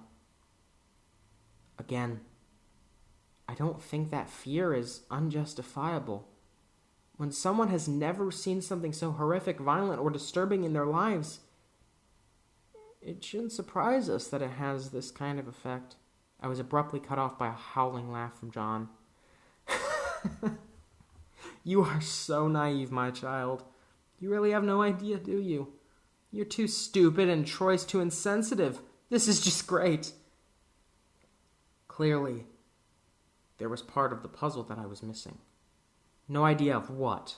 I asked, briefly glancing at Troy, who had started to hide part of his face in shame. Or perhaps it was sadness. The reason they scare me is not because I've never seen anything like them.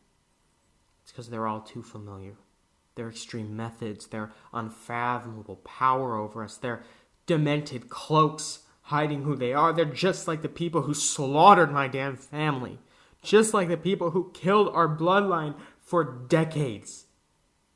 You're just a kid, not from the same world as us. How do I even begin to explain? I was touched by what he had said. Perhaps his experience wasn't so alien after all. You don't. The kid doesn't need to hear any of that nonsense, Uncle John. They're not a problem anymore. They haven't been for a long time. We just know where to go and where not to. I wasn't fully understanding the conversation. Who? Why does it feel like you two are never filling me in on the full situation? I shouted out, begging for answers. They glanced at one another until, eventually, Troy grabbed my shoulder and knelt down to speak with me more directly. There are people who want us dead because of how we look. People who devote their lives to getting rid of us. Just as the leaders of your cult would wipe out anyone who opposed their word, they want to wipe out anyone who doesn't look like them. At this point, it felt it was somewhat clear. Is it because of your skin? I was almost hesitant to ask. It seemed like such a ridiculous idea. Yes, precisely. They're all over this area, all over this state. At least they used to be. Now they're concentrated in some areas that we just have to avoid. But at least there are some safe spots today. I couldn't believe what I was hearing. At the very least, the cult's actions against me made a bit of sense. They served the interests of keeping up the lies they had been feeding. But wanting someone dead for that? I didn't see the purpose, the goal. But they're still out there.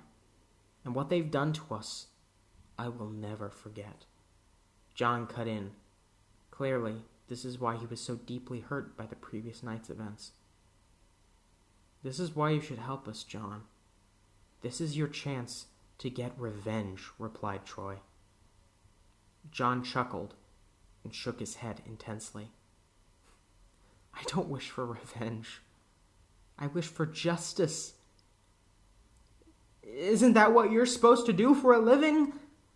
His statement sat with me particularly well, as it was perfectly sensible, yet could be easily lost in the haze of emotions. But maybe we could get that from a fight, too, I finally cut in after a prolonged silence. John glanced over at me. How? It seems like my only option here is to die while fighting a bunch of powerful cultists for the sake of avenging my family. Not exactly getting anywhere for justice. What he said made sense, but it was a decently narrow perspective.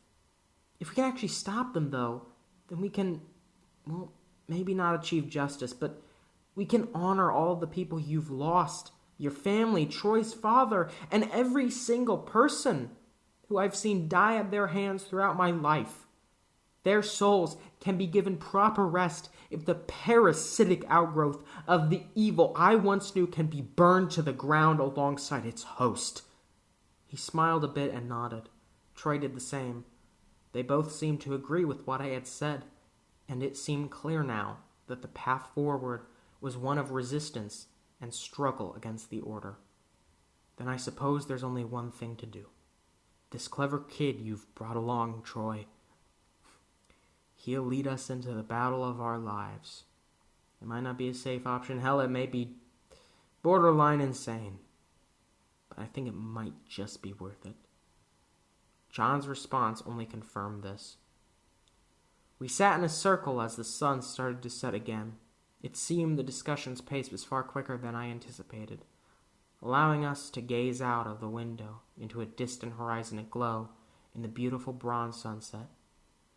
However, the colors outside of the glass suddenly became a deep orange as the woods surrounding us started to feel warm. At first it was dreamlike, as it seemed like a strangely physical manifestation of the much better relationship that had been established between the three of us over the course of the discussion.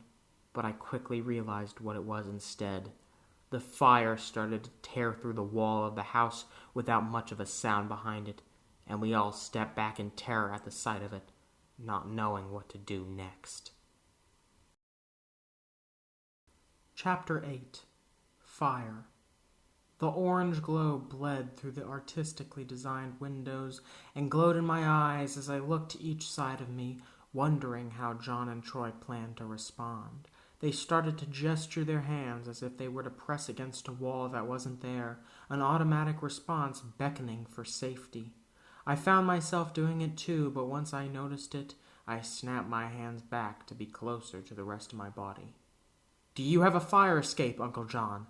Troy shouted, full of urgency. Not exactly. The window was the fire escape." Troy looked down in distress. "All right, then let's get out of here. Now." He was very clear, and I could see why. The fire was like a tornado of pure energy and heat, ripping into the wood of the cabin like steel through skin and inching closer to us by the second. We rushed to the stairs and hastily headed down them. Troy pushed me in front of him, showing that he wanted me, above all else, to escape and be safe. I started to practically let myself fall down the stairs, merely holding myself up with the railing. Once I got to the bottom, I looked for the front door and rushed toward it. However, outside of the door's built-in window, I could see them standing there. The Order, it was them, without a doubt. I immediately stopped and whipped my head around, only for John to knock right into me. Two things went through my head. First was an admiration for Troy, as he had put not only myself but also John before him in a time of such urgent danger. Second was that I needed to stop them from going out that door. If their methods are anything like those of the Ordinance, then dying in the fire is preferable to any encounter with those monsters. I picked myself up from the ground as John assisted, with a deep look of both guilt and confused anger on his face. This became even more clear as he shouted out, "What's the matter with you? Why'd you stop?" I opened my mouth to offer a response, but as soon as I saw Troy staring out of the door window with pure terror, I knew I didn't need to. "John, it's them. They found us." John lifted me up the rest of the way and looked out of it too, igniting a very similar reaction. Troy looked at me. John looked at Troy. I looked at John. I had no idea what to do. Of course, going out there was the worst possible idea, but dying as the flames rip us slowly apart wasn't quite what I would wish for instead. "What the hell do we do, John?" Troy shouted as John's mouth remained wide open. I suppose there's only one thing to do." He bolted over to a small part of the wall and grabbed a hammer from a nearby primitive wooden box. He started to hammer away at the lower wall as cracks started to form. Troy and I looked at one another with sheer confusion. "What exactly are you doing?" I asked. "You see, before I had this whole series of cabins, before I managed to hide people more openly and comfortably, I had to keep them all down here. They were hunted, the biggest targets in the state, sometimes even in the entire region. So, just like my grandfather did before we were even given the first layer of freedom, I needed to shove around a dozen folks into this cellar. They were my prisoners in a way. This is no way for a free man to live, but I was just the least horrible warden they could get. I think if I can burst through this wall, we can reach it and get out of there through the cellar door." I worried that the Order might have already found this exit, but due to the extraordinary number of troops they had piled in front of the house, I found it doubtful and simply unrealistic that they could have more waiting for us around the back. The fire started to make its way into the house as I noticed Troy grabbing a few family heirlooms. I saw the faces of their family members in old, tattered photographs. To think that so much history, so many things of value, could be destroyed by the cruel, unstoppable fire in a matter of moments was quite harrowing. Though what bothered me more was that I would never understand their desire to take care of those hereditary artifacts.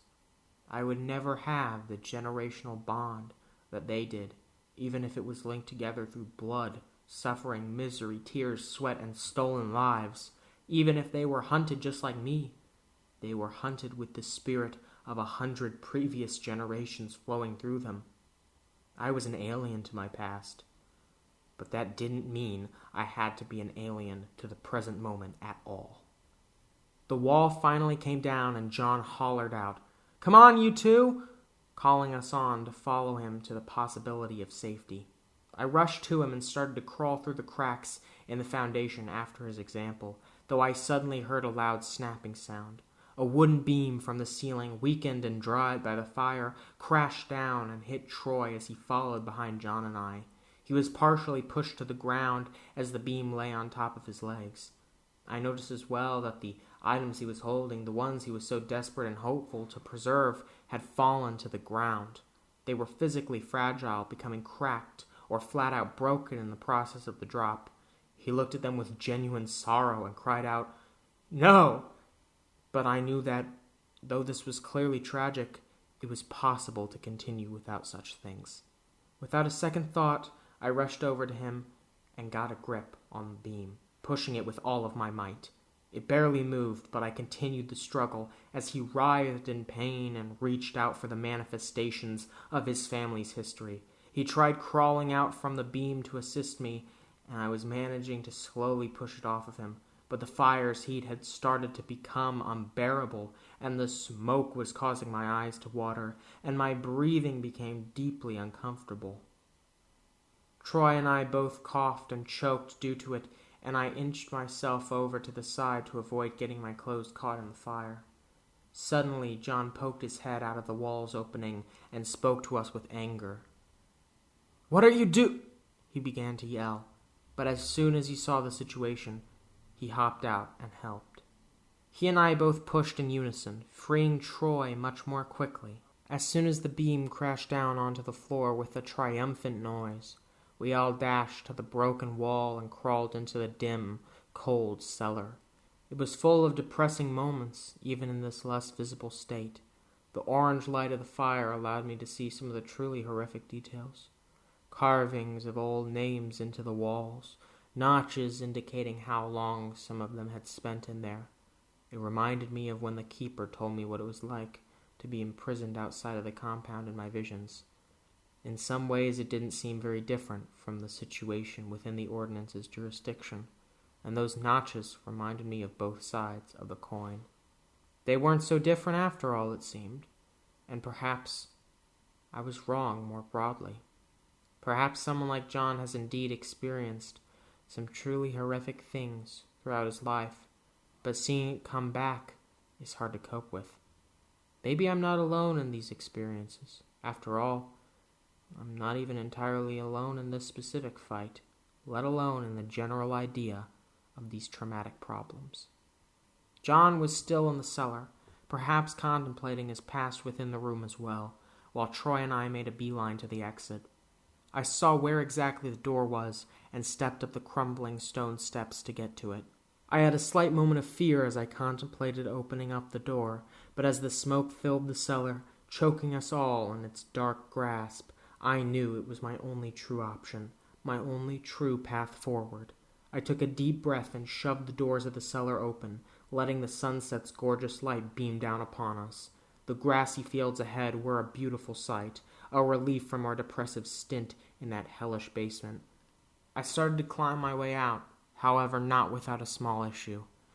In what felt like a matter of no time, a figure stepped out from the side of the open cellar entrance and in front of me, holding out a gun and pointing it at my face directly. I immediately reacted and jammed myself to the side to get away from it, and then heard a shot ring out. At first, I was so shocked, my heart racing so quickly, that I wasn't sure if I had dodged the bullet or not. But as I looked down to the others, I discovered the terrible reality.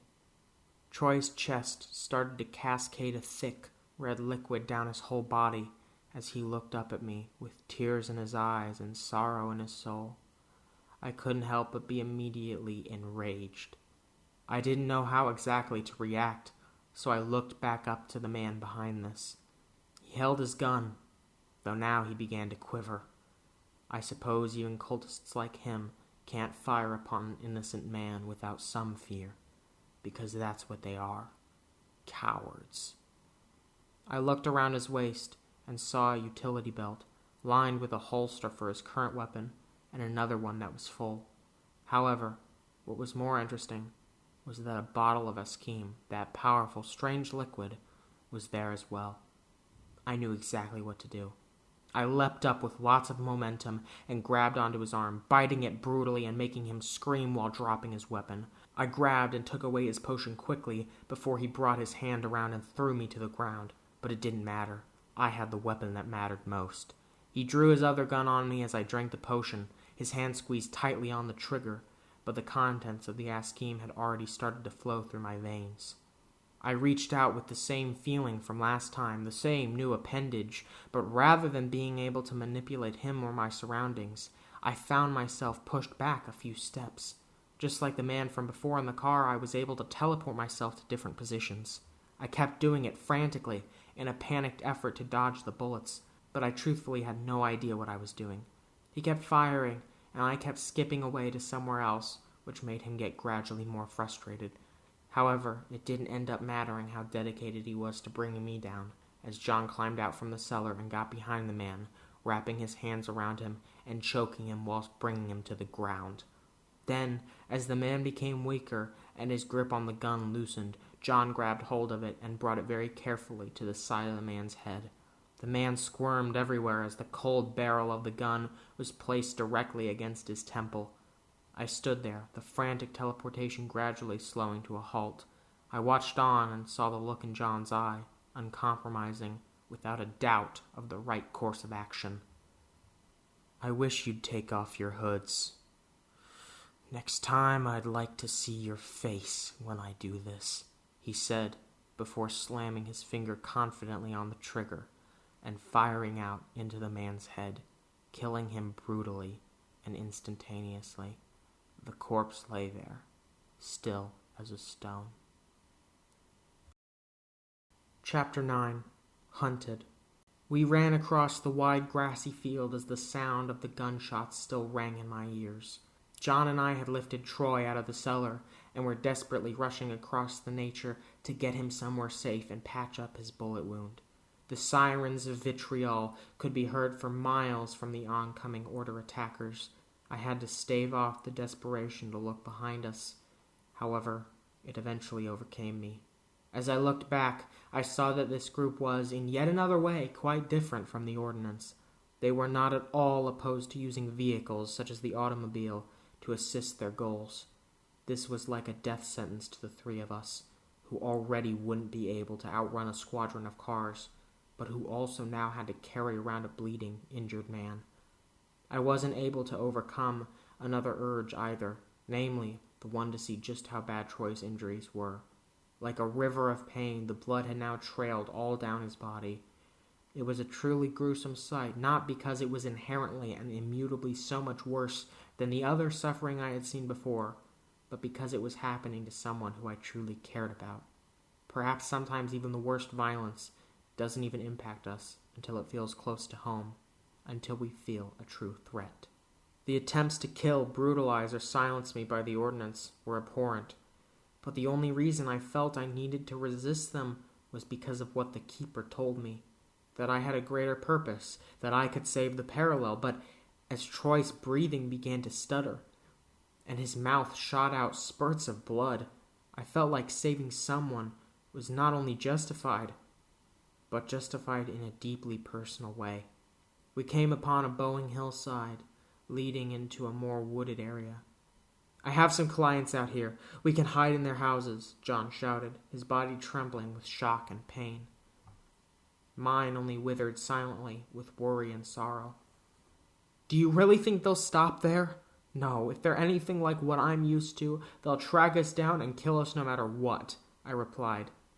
I felt bad for dismissing his question, setting his peaking hope ablaze, but it was necessary at this point. "Then why don't we can patch him up and then get a car and drive somewhere safer. Would that work?" He was trying to find some hope, and I thought that this idea was much better. "I suppose it could.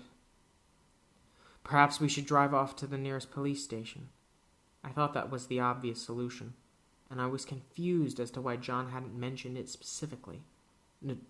No, Troy blurted out, a bit of blood flowing out of his mouth as he objected. This was even more confusing to me, as Troy was himself a police officer.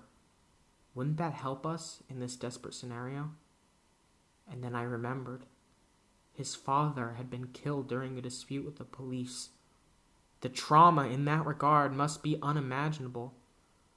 But the constant desperation to stay in the shadows, to never contact the police at all, even in this situation. Were they the ones who killed Troy's father? We shouldn't do that. We'll have to find some other place to get to, Haelend, John responded, and I felt as though I finally understood why. We cautiously made our way into this small woods area, and the sound of the crunching leaves beneath our feet brought to mind that we really needed to be careful if we wanted to escape. I saw a small house in the distance, and we made a beeline for it.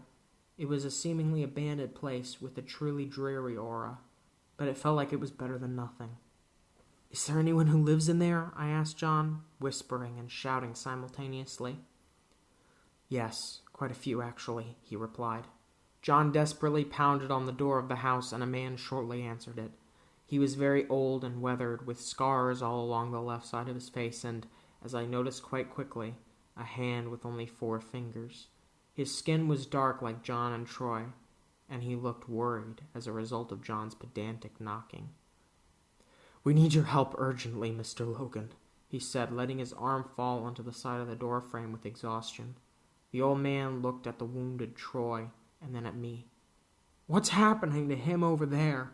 He said, stepping over toward Troy and pointing with a shaking fear. He's been shot by a group of attackers, and we need to get somewhere safe. They're chasing us as we speak, John shouted, changing his posture to show just how important the situation was. Why the hell is that boy here, though? He asked, stepping back and pointing his finger over to me. He's related to my nephew. That's the one who shot. Please, Harold. We need your help. He put his hands together as if begging to a deity. Well, I'm not quite sure how you'd even expect me to help you. And now these folk will probably come out here and attack me too. What do you even want me to do about all this? He was clearly angered, as we had essentially led the order right to his home. We need to patch him up, get into your car immediately, and get to somewhere safe. Where do you have supplies? And where's your car? John began to grow impatient, I could tell. It's back around that corner, but I'm not leaving without bringing a few things with me, so you'll have to wait. John became actively angry with this statement. We don't have a second to wait. He's dying, he screamed. And he was right. The rumbling of the car engines grew louder as I could tell they were closing in on us. So I gripped tightly onto Troy and began making my way to the car. Come on, John. We need to get out of here. The old man, Harold, reluctantly followed behind as John confidently started leading the way around the corner. I can't believe you're making me do this. I thought I could finally live out the rest of my days in peace, but you just had to ruin it, Harold shouted, angrily grabbing supplies and kneeling down to Troy. He began working, but it seemed to already be too late. The order was right there, and they had seen us. They slowly brought their cars toward us and, one by one, stepped out of the vehicles. The 3 cars were dark as night and eerily empty after their passengers stepped outside. 3 drivers and 3 passengers walked slowly toward us for a few paces before stopping. I looked behind me to see that Harold was profusely sweating and trembling as he continued to save Troy. As he used some metal clamp to remove the bullet from Troy's chest, Troy began to scream out. John placed his hand over Troy's mouth as if it mattered at this point. It didn't. They were going to kill us whether Troy was purely silent or blaring loud. Then I saw John pull the gun from his pocket, but as he looked within its contents, he found it naked of any bullets. One final passenger came from the back of the middle car, wearing a far more elaborate outfit. He stepped in front of all the others and reached his hand out toward me. He remained silent for a moment as I stood there, watching in terror, but then I recalled something. That potion. Perhaps I could manage to save us. John, I've got an idea, I said. He looked over to me with a glimmer of hope in his eyes, which had been dampened by tears. Not tears of mere crying, but of weeping. We've nothing to lose. Just do it. I shut my eyes and tried to bring that appendage back to memory. I tried to use it without the power of those potions to assist me, and after a few seconds, I could feel it once more. I visualized that hand of time and space reaching out, wrapping itself around me, but I held my concentration and attempted something unprecedented. I reached over to Harold, to Troy, to John, and wrapped it around them too. I was shaking, and my head began to hurt like it never had before, but I wrapped it around the box of supplies as well, and then I had to visualize a destination and hope that it would work. I thought of all the places I had been as of late, and wondered where I could possibly go. I didn't know the limits of the potion. I didn't know if it would work or result exclusively in heavy consequences for me, but I was too scared of what would happen if I just didn't try anything instead. But then, I realized the perfect idea. I visualized us all within a particular space, organizing it in my head. I could hear the footsteps of the Order members grow louder and louder as they were likely approaching all of us, but I couldn't stop now. "What are you doing?" I could hear John shout out, but unbeknownst to him, I was almost done with my plan. Finally, as I felt a wave of confidence, I opened my eyes to find myself in the driver's seat of the old man's car, with John at my side and Harold, still holding his supplies and trying to save Troy in the back. They all gasped and shook their heads with surprise, even Troy, but I wasn't surprised at all. I was just taking the first step. I was just starting this war. A grin stretched across my face as I saw the Order members looking around in confusion and halting their march toward us. I turned my head and said, "Harold, hand me the keys." Chapter 10. Obey. I jammed the key into the ignition. Thankfully, Troy had told me a bit about how cars work and are used back when our journey away from the compound had begun, and now it was time to put his teachings to the test. I slammed my foot down on the pedal, and the car immediately began to move forward quite quickly. The cultists scrambled, with some of them successfully dodging to the sides, but some just couldn't get away in time. I slammed with such force and desire that I hit 4 of them immediately and pinned them to the hoods of their own cars. They struggled and squirmed as I pressed down on the pedal even harder, crushing them between the 2 vehicles. For the first time, it felt like I was trapping someone, rather than being the one trapped in pain, in an insurmountable amount of grief, in whatever traps had been laid out for me to step into. It was time for me to give them a taste. I backed the car up and rammed right into them once more just a few seconds after they all fell to the ground in immense pain. I knocked into their heads, crushing them with pure force and anger. "How did you?" Harold whispered, weak and bewildered. "I'm not quite so sure myself," I responded, as I backed up to reveal the gruesome results of my rampage. Those 4 men had been definitively brutalized. I had slain them, yet I didn't feel remorse for a second. I just felt more determination. I wasn't yet finished, so I backed up further and attempted to drive between the small space between the cars and the house's exterior. However, I soon noticed that 2 of the cultists, the remaining driver and passenger, were inside one of their damaged vehicles, attempting to back out and flee the scene. "Do you have any weapons, Harold?" I asked, remembering both that John's pistol was empty and that if we could drive back to Troy and I's cabin, we could find his car and retrieve all of the guns and ammunition within it.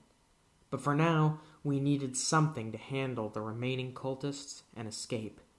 "Yes, I have a few back in my house, but you'd be mad to think I'm going anywhere outside of this car right now," he responded, clenching one hand in the other nervously. "Don't worry, you don't have to," I said in response. I once again shut my eyes and used that power to wrap myself in the glowing embrace. With pure concentration, I just needed a few answers to get what I was looking for.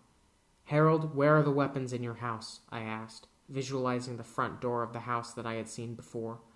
It seemed I could only manage to transport myself or others to a place that I had already seen before, and within my mind I couldn't seem to have any impact on the attackers, just myself and those working with me in the car. "Why don't you just Use your little powers to transport these nut jobs to the middle of nowhere or something," John shouted out, nearly breaking my concentration. "I can't do anything to them. When I shut my eyes, I only see, well, essentially this car and the people and items in it. And I can only seem to go to a place that I can see or have seen before. But maybe, Harold, if you describe the location of your weapons, I can get to them," I replied, sparking Harold to hesitantly continue speaking. "Well, I have a rifle in the attic upstairs, surrounded by some boxes and a window on the front side of the house, and it's contained in a large brown box. The bullets are right next to it in a smaller case. Does that help?" he said, trying his best to help me imagine it. I began to see it within my head, and within a few moments, I opened my eyes to find myself in that very room. I quickly scrambled to find the right box, but soon enough it was there, a long one, tattered and marked by the eroding power of age, just like its owner. I shook the bottom part of it loose and grabbed hold of the bullets before slamming my eyelids shut as if to block out some tremendous horror and bringing myself back into the car within a matter of seconds. I looked around to get my bearings and then handed the gun over to John below the front window of the car so that the cultists wouldn't be able to see it. They had now successfully started the car, as they had been struggling to for quite a while, likely due to the damage caused by the impact of my ramming into its hood. John loaded the gun and swiftly yet methodically stepped out of the car, kneeling down and aiming right into the front window of their car. He fired a shot that screamed through the entire forest, shaking the nature around it with its powerful blast. It immediately brought down the driver, who was entirely unprepared for this situation. The passenger burst out of the car's side door and started to rush away with true fear, a far cry from the stoic standing formation that they had used to intimidate us. I exited the car and started to run after them. "Make sure Harold and Troy are safe and then start driving toward me. I've got an idea," I shouted to John before setting my sights entirely on the cruel coward ahead of me. I closed my eyes and started trying to transport myself ahead of the cultist, but I found it far more difficult than any of the previous times. I kept running, but I simply couldn't manage to get ahead of him, so instead I attempted to be quicker than he was. It was probably for the best anyway, as it felt like a crutch that, with this somewhat unnecessary use, I would have begun to abuse. I caught up with him and tackled him to the ground before delivering multiple hits to the face. "Where is your leader?" I shouted out, awaiting a swift response, but instead he remained silent with the exception of what sounded like hyperventilation and sobbing. In that moment, I remembered the faces of the other children within the Ordinance. They were always so obedient to whatever the leaders told them. They never questioned the cult. I always resented them for it, but since then I've learned it wasn't their fault. It was never their fault. And I later believed it was the fault of their parents and blamed them, but really, that wasn't true either. Their parents were likely deceived by my mother, by the Pravil family, by all of the leaders of the operation to believe their lies. Perhaps, though they participate in something horrific, these individuals can be given the blame. I was the only one with the privilege of knowing the truth, of having never been brainwashed or led down a path of lies. Just because they never had the gift of truth, does that make them just as guilty as the people who stole it from them to begin with? The man didn't attempt to fight me, to retaliate. He was purely and simply scared. I stepped back for a moment and couldn't believe what I was doing. I was going to let him go. What was I, an idiot? I started to feel a sense of emotional withdrawal, perhaps due to the fading powers of that potion. It overwhelmed me and I couldn't do anything but step over to the side and fall to my knees. I twisted myself around to see the man, just standing there. He wasn't doing anything either. I then remembered how, during their march toward us, he was placed all the way at the back, becoming part of the formation hesitantly and without security. I looked into his eyes from the ground and then decided to say something. Whether it would do any good or not, I didn't know, but I had to try. Is this really what you want to be?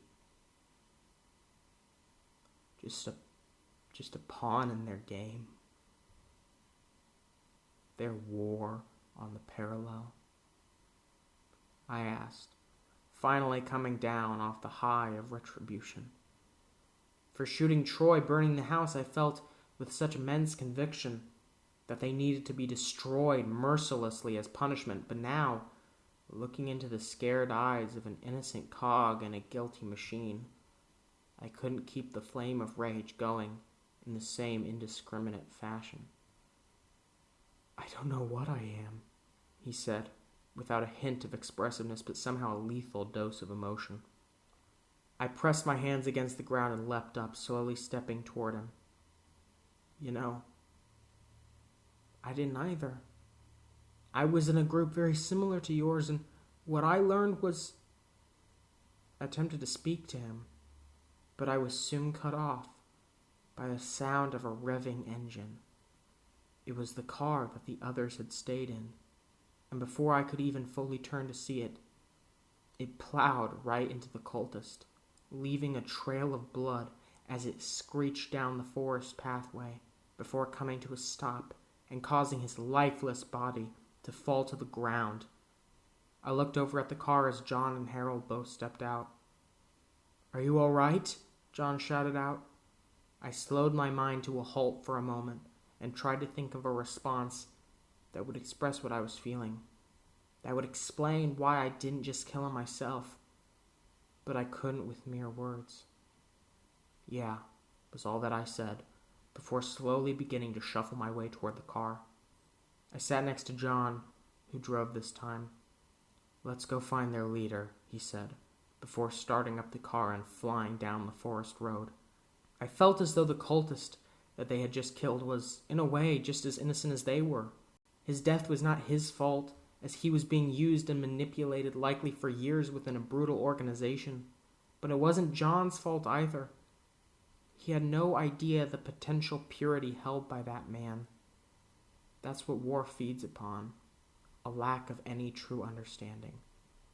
After a few minutes of driving, we stumbled upon the remaining cultist, dressed in special garments, and found him hiding in some sort of glass booth, ranting frantically to seemingly no one. John gripped the wheel tightly and prepared to ram right into him.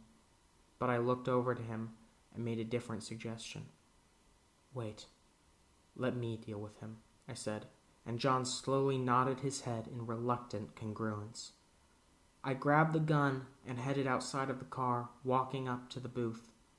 He soon saw me and dropped what he had held up to his face in terror. I motioned for him to get out, and he complied, walking closer to the area at which the road and grass nearly merged, but were instead separated. "So, are you the leader of this whole mess?" I asked, aiming the gun right up toward his head. I didn't want to end his life, especially after what had just happened with the other cultist. But if I had to, well, no. "I'm just the leader of a group," he replied, angry. "And who and where exactly is your leader?" He shook his head and snickered. "You'll never find him, boy. You'll never manage to take us down like you did your own family." I felt the urge to respond viciously once more. "Yeah, that's right. I know who you are. We all do," he said, clearly smiling beneath his hood. His eyes looked as fierce as a spiteful devil's as well, but I was well prepared for this. "Oh, don't worry. I know all about that. I extracted it from one of your guys, and I can do the exact same for you.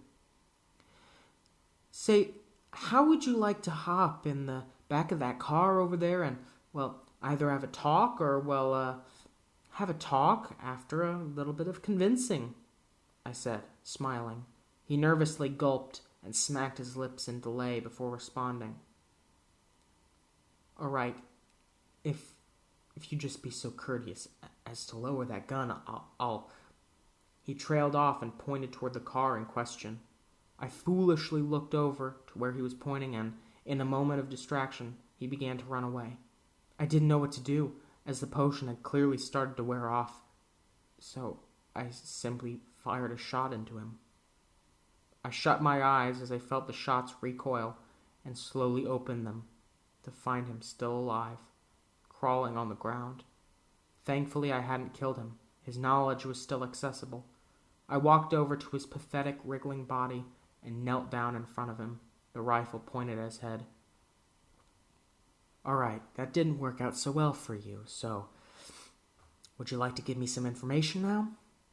He remained silent aside from groans of pain, so I decided to do something that would truly harm him. I grabbed onto his special, fancy little hood and ripped it off of his face, revealing a sweaty, red, furious face beneath.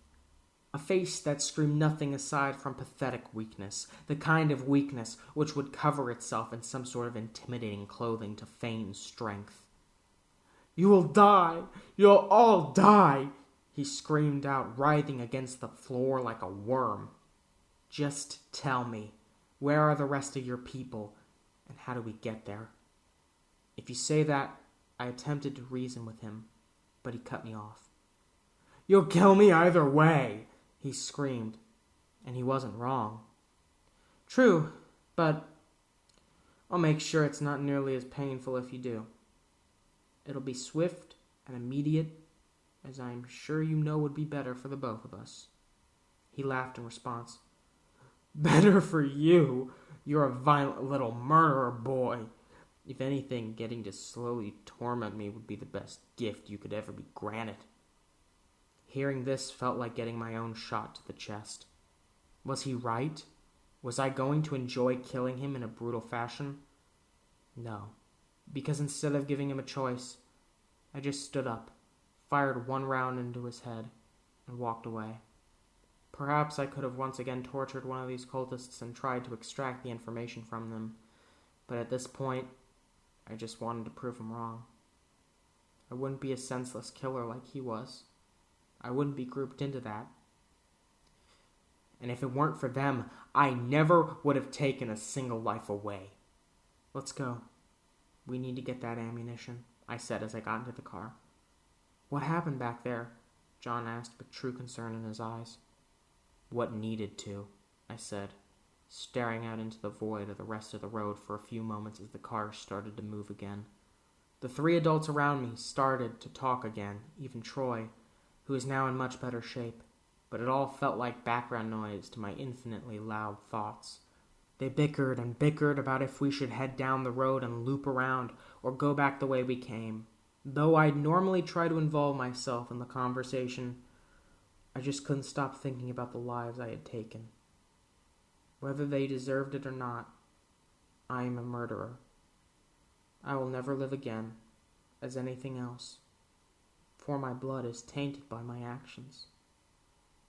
Or at least that's what my mother always told me when I did something she disapproved of. Was that a rare case where she was correct? Or could I indeed become more than the sum of my worst acts? I noticed that we were headed down a more crowded road, with other cars next to us. In the back of my mind, I worried that Order members were within them, but I was also interested in our destination. "Where exactly are we going?" I asked. For the first time in a while, Troy was the one who responded. "Don't worry, there's a nearby town that we should be able to stop at for the night before going back to get all those weapons," he said, giving me a bit of reassurance. We stopped at a local set of stores, and as we stepped out of the car, Harold stated his concerns. "Are you sure that this is a safe town? It looks like the road into Cursian Loveland," he said, his voice quaking with the fear that this could all go horribly wrong. Troy and John stressed the fact that finding the right place to go was important for our safety previously, but perhaps John had still made a mistake. I suppose there was only one way to find out. "No, Harold, I've been to this area before. It's quite..." His voice trailed off as we began walking up to the store, and within the building, he didn't see a single person inside. Instead, there was a massive, tattered banner hanging just past the entrance. On it were a few words painted in thick, red ink. "Goodbye, Negro Rule," was scrawled into it, and judging by John's face reacting to it, it was not good news by any means. Not long after, we heard a flock of men behind us, laughing. I whipped my head around to find a circle of about a dozen or so, all armed. When they saw me turn around, they stopped approaching us and looked confused. "What the?" one of them mumbled.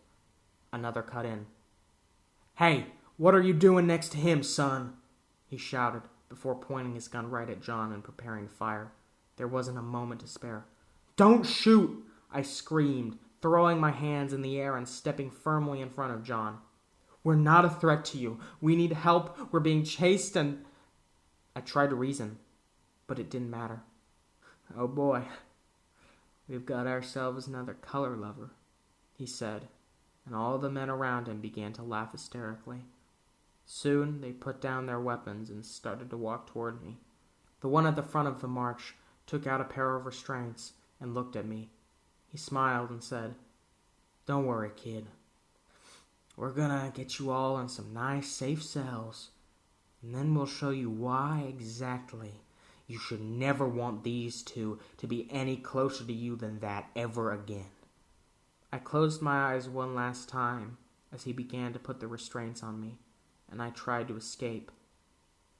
I tried to get myself, Harold, Troy, and John out of this situation, but no matter how hard I tried, I couldn't seem to feel that I was actually doing anything.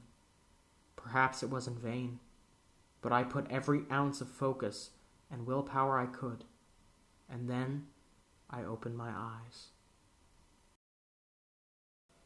Part 3, Chapter 11, Truthful Despair. As my eyelids slid open slowly, I saw a burst of color, a familiar one. As my eyes adjusted to the flash of light, I gradually realized that I was once more on the parallel plane. I had fallen unconscious in the real world, or so it seemed. I planted my hands on the ground and hoisted myself up so that I was standing, then cautiously moved along the endless field of reality that surrounded me. As I looked around myself, I saw more floating shards of glass than I ever had upon previous visits to the parallel, which caused quite the concern within my mind. "What are you doing here, my child?" Suddenly, I heard a voice. I turned to see that it was the keeper, who was covered in a long, flowing robe that seemed to draw in the nearby floating glass shards. I don't know. I closed my eyes and tried to bring myself back to safety, but when I opened them, I responded before trailing off. "You found yourself here?" he asked. I nodded my head and he chuckled. "Tell me about it, my son. How has your battle for the parallel progressed?" he asked. I didn't even know where to begin, but I started by walking toward him. "Well," I said, walking past him and beckoning him to follow behind me, "I've discovered some of what you were talking about, the evil in the outside world." I looked back and saw him smiling. "So you've encountered the Order, have you?" I was shocked. "Yes. How do you know that?" He laughed once more and prepared for a careful response. "I haven't quite been blind to the world down there, I hope you know. I knew that you'd be heading to Colorado after finding out about who exactly had saved you. I know more than you think about everything and everyone down there." He looked up toward nothing and back down. I could tell he was thinking about how to continue. "The folks you're around right now, Haelend, I know about them. And I knew quite well where they'd likely be bringing you. It just so happens the Order is right there. It may seem like a gruesome surprise, but just think of it as the next step in your important journey." He gripped my shoulder and met me with a wide smile. "So, you knew that they'd be bringing me here, and you knew that the Order was here, and yet you did nothing?" He grimaced lightly. "Yes, it wasn't something I necessarily wanted to do, but I needed you to face them. If I had told you ahead of time, then perhaps that Troy fellow could have found out and wouldn't have let you get near that kind of danger. I needed the element of surprise to get you into the next step in our fight for justice, son." he responded, trying to underplay the egregious quality of what he had done. I swiftly brushed his hand off my shoulder in anger. I can't believe you just send me into danger like that. These fiends are even more ferocious than the ones I have previously been around. They are truly powerful. And now that you've sent me into harm's way, in our attempt to escape it, we found ourselves cornered by a group of men with guns who want to slaughter all of us. He shook his head and solemnly placed it down. Well, what do you even have to say? I could have gotten killed. Hell, I still probably might. At this point, I was furious. I had suspected some negligence over my safety coming from him since our last conversation, but this solidified the idea in my mind. He didn't seem to care at all about my safety, just about the safety of the parallel. Listen, I didn't know about any of that. I really don't wish any harm upon you. I hope that's clear, but I couldn't stand such a lie. No! You just said... I chuckled in anger. You just said that you know far more about what goes on in the regular world than I thought. How would you figure out the identity of the man who saved my life, the man who stopped the Ordinance, and yet not know that I've been cornered by barbarians who threaten my very life? Him? He's hardly the man who stopped the Ordinance. You stopped the Ordinance with my help, he shouted out, finally growing some strength through retaliatory anger. Nonsense. He risked his life, everything he had, all of the men who worked with him, just to help me out. And that's because he understands what it's like to be me. He knows what it's like to lose those closest to oneself. You have no concept. You have no idea what the things I've been through are like. You just push me and push me and push me to keep going at any cost. You didn't stop them. It was he who risked everything and fought with his own body and weapons to end that cult, and it was me who did all of the work of escaping. I was hyperventilating very hard after letting out that amount of rage. I had a typically passive perspective with regard to the Keeper, but his comments just now felt like true insults to my efforts and Troy's alike. Don't forget who made you, Haelend. Don't forget who even got you the knowledge that helped you to go on this quest. The knowledge that saved you from being just another pawn in their machine, he spat back with vitriol. I stepped back and could feel my face start to well up. I had trusted this man with so much. He had been my mentor for so long. But the very moment I began to grow weary and weak from his demands, he treated me like a disobedient animal. Oh yeah? Then why didn't you give all of the people in that cult visions? Why didn't you liberate them all with that power of knowledge, huh? Think of how many lives would have been saved. I have seen so much blood spilled. So many souls sacrificed in the name of the parallel, but if you wield the weapon of truth, why not use it? He closed his previously open mouth, which had flared in anger. Now it was shut securely with the truth of his actions hidden inside it. Slowly, he opened it and began to serve what I needed to know. That's just not how it works, my child. I can't go around trying to tell them all the truth. It would create pure chaos, he responded. He had not unlocked the door to truth. He had barricaded it with lies. And the compound burning with the corpses of officers and cultists alike strewn about is not chaos. I have seen the pinnacle of violence and chaos within the past few weeks and months, and I think that's exactly what you wanted. You want to use someone like me, someone whose life has been utterly horrific, to achieve your goals for you. Is that it? Are you just too lazy to spread the truth any further than one carefully selected soldier? He grew upset and began to release tears, but I didn't care. Huh? Is that what you like? You like to play out your little underdog stories down there, seeing violence play out just for you? Is this what I am to you? The performer in your entertainment? He wasn't responding to any words of mine at this point, hiding away in a shell of emotions. I began to walk away. I didn't know where to, but I just wanted to get far away from him. Unlike the many other times I had been there throughout my life, the parallel plane was no longer such a warm, perfect beacon of hope. If anything, I wanted to go back to the real world, as crazy as it sounds. I looked back to see that he was no longer standing there, but as soon as I turned back around in confusion, there he was. Here. Step into this to get back to the regular world. He pointed down to the ground in front of me. I glanced at him with searing fury before turning my focus to the ground. I stepped right over to it and looked down to see a cracked shard of glass. Just don't forget what it is you're fighting for, Haelend, he said. I looked back at him to find a threatening face that revolted me. But through the split and mangled bits of that glass hole in the ground, I could just barely make out the sight of Troy and John up against a wall. They looked defeated and badly beaten. I continued to look at it as I began to step down into it. Without looking at him again, I fell right into the hole and responded swiftly and definitively to what he had said. Yeah. For them.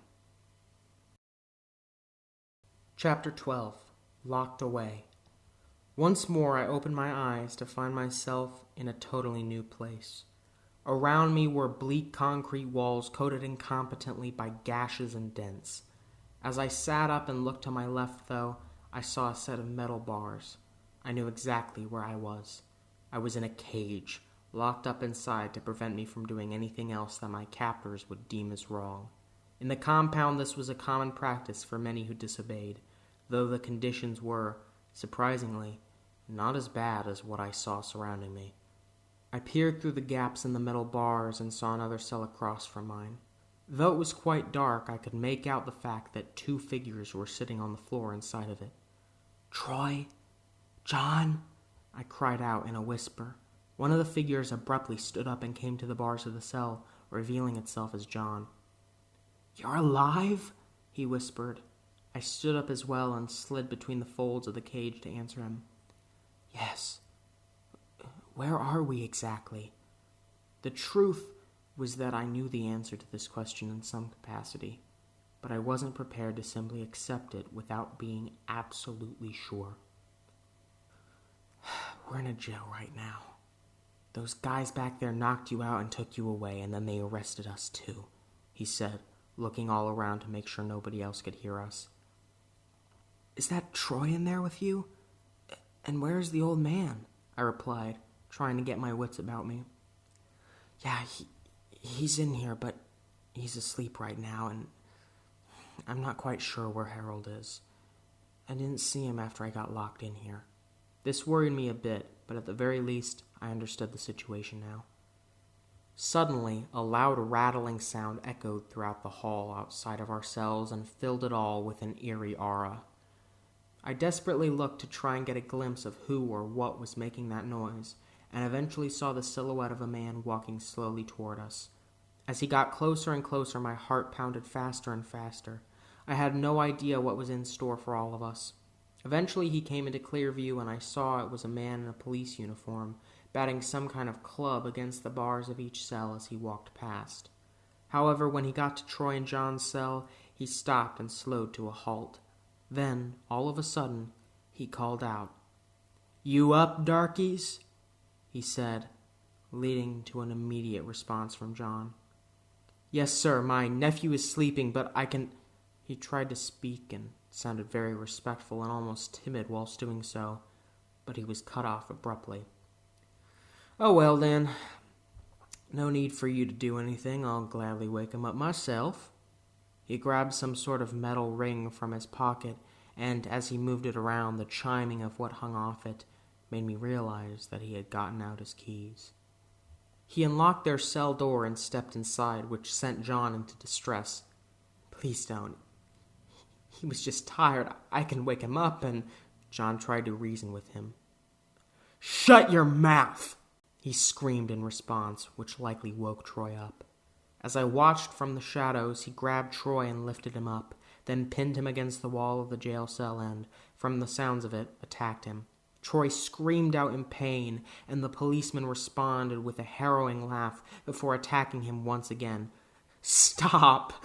John cried out, but the man refused to listen. John stepped back and rammed into the man as he readied himself for a third go at attacking Troy. He successfully knocked him away from Troy and into one of the walls. Troy fell to the ground in exhaustion and slowly picked himself up, while John repeatedly bashed the man's head against the wall. The noise it made was sickening, yet oddly gratifying. John screamed in rage as he retaliated against him. "Leave my family alone!" He threw the man to the ground and then grabbed something from off his belt. He stood up above the man who lay there on the ground. The policeman slowly turned himself over and faced John before saying, "Why don't you just do it already? Become a murderer like all your other friends, you goddamn spook." Suddenly, in the middle of his spewing of hate, a shot rang out that silenced him. John had grabbed the man's gun and brought him down with his very own weapon. The chime of the keys could be heard once more, and squalor sounded out throughout the other cells for the first time. After the gunshot rippled through the halls of this bleak block of cells, the prisoners kept within finally echoed a sentiment of wonder and worry alike. John picked up Troy and then spoke to me. "Kid, I think we can get out of here now." He walked over to my cell and began to feel around for where my cell door's keyhole was. It was still quite dark in there, but the flash from the shot resonated throughout. It felt as though it had become a small bit lighter since then. John began to shuffle through the different keys and try them out on my cell door before eventually finding the right one after a few moments. The door came flying open and Troy immediately rushed in and embraced me. I was very surprised. I could hear him breathing heavily and shakily as he held on to me tightly. He slowly began to speak. "I'm glad you're all right, kiddo," he said, sounding truly relieved as he did. "I'm glad you're all right, too," I responded.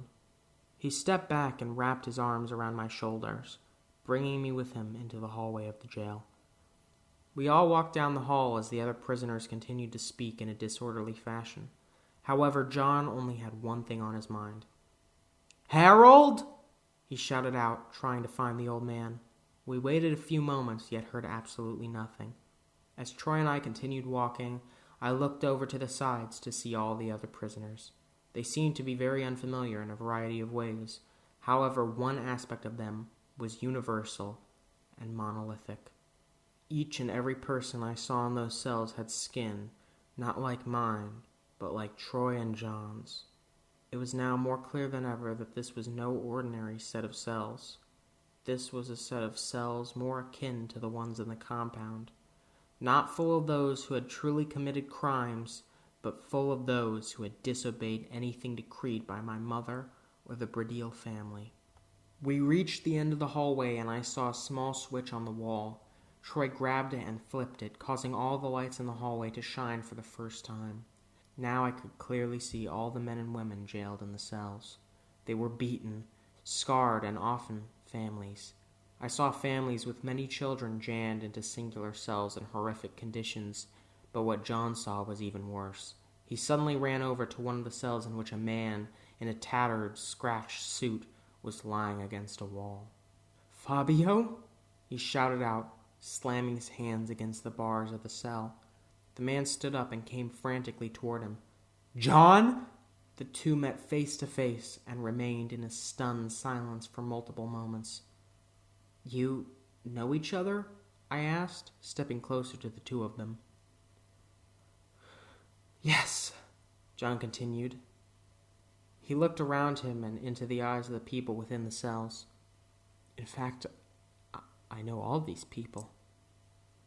I snapped my head around to see over a dozen gazes meeting John at once, all tortured souls crying out to him for help just through the eyes alone. "How come?" I asked as he walked toward one of the families contained in another cell. "Because this is the town I used to live in, the town I worked in, and these were all the residents." It had become clear to me now. That banner, the jailed families, the crowds of men with guns. This town did not belong to the men who took us into this jail. "They took it over, John," the man from the other cell shouted out. "They slaughtered dozens of us, and the rest, well, we're here," he continued. John's expression was nothing short of pure despair. "There must be this. This can't be true," he cried out, a few tears beginning to build up in his eyes. I looked over to Troy, not knowing how to react or what to do. "They destroyed it all," the man in the cell replied, causing John to weep with pure sorrow. "Uncle John, can we let them out with these keys?" Troy cut in, trying to make John less upset, but to no avail. How could they?" John was in pure hysterics as he ignored Troy completely. Fabio, tell me this is not true," he continued, desperately grabbing onto the bars of the man's cell, but Fabio simply shook his head. John collapsed to the floor in sorrow, cursing the men behind this. "How dare they? How dare they? Those bastards. Those monsters." He kept going with ferocious intensity and despair. I stepped over to him and sat down to meet him face to face. I placed my hand on his shoulder and simply looked at him for a few moments.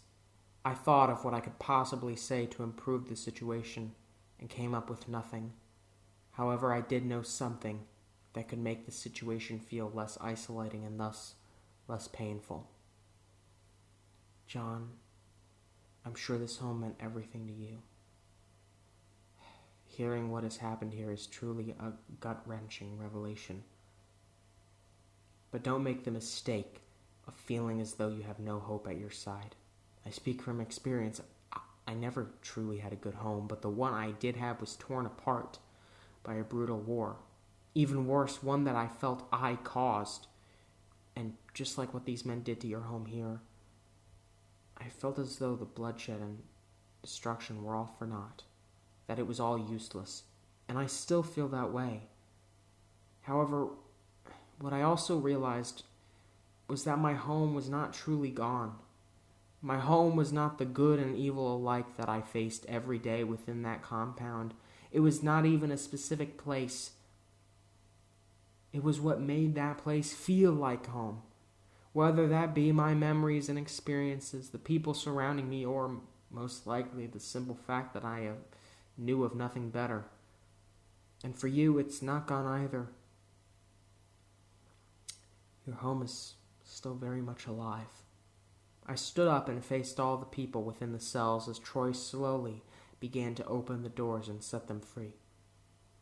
"Look around you at all these people, all these survivors, all these people that made your home what it was. No, what it is.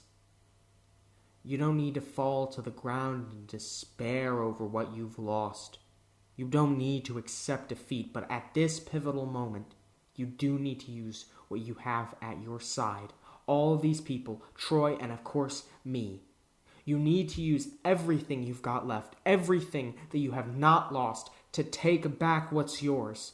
Perhaps the war in my home wasn't worth it, but this is worth the fight." I looked once more into John's eyes to see a glimmer of hope rather than a wallowing sadness. He stood up slowly and nodded. He embraced me with solemn and stoic joy, and we both looked ahead to see all the people contained within the cells finally set free. We began walking down the halls of the building, now a massive crowd of furious, tenacious spirits ready to fight for the stolen land and livelihoods of so many people. We looked around carefully at every step in case any more policemen were to show up. We turned a corner very slowly, and the exit of the building was in sight. We began to all walk toward it. However, near the end of the hall, 2 of them stepped out and noticed us. They were both caught by surprise and immediately pulled out their weapons. "Well, look what we've got here, Mitch.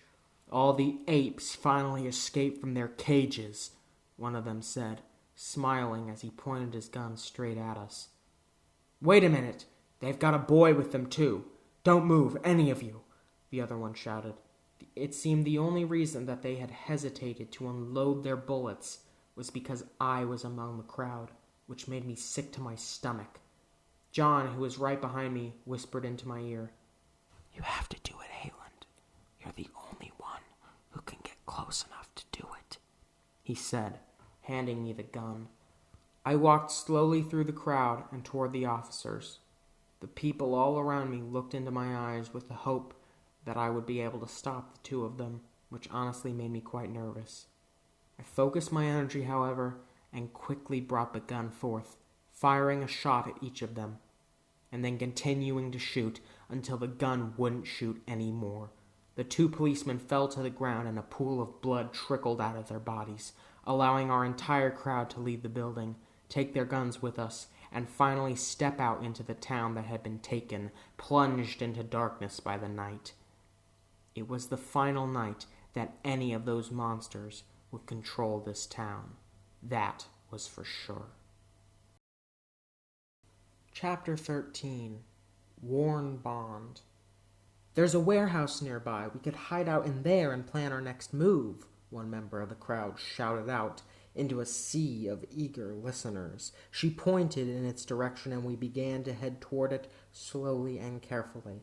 It was likely that most of the invaders were asleep at this hour, but we still wanted to make sure we didn't run into any trouble. Mothers with young children attempted to muffle their confused cries as the bugs hidden deep within the grass chirped freely and loudly, as if one natural outcry was to be prohibited, yet another was irrevocably accepted.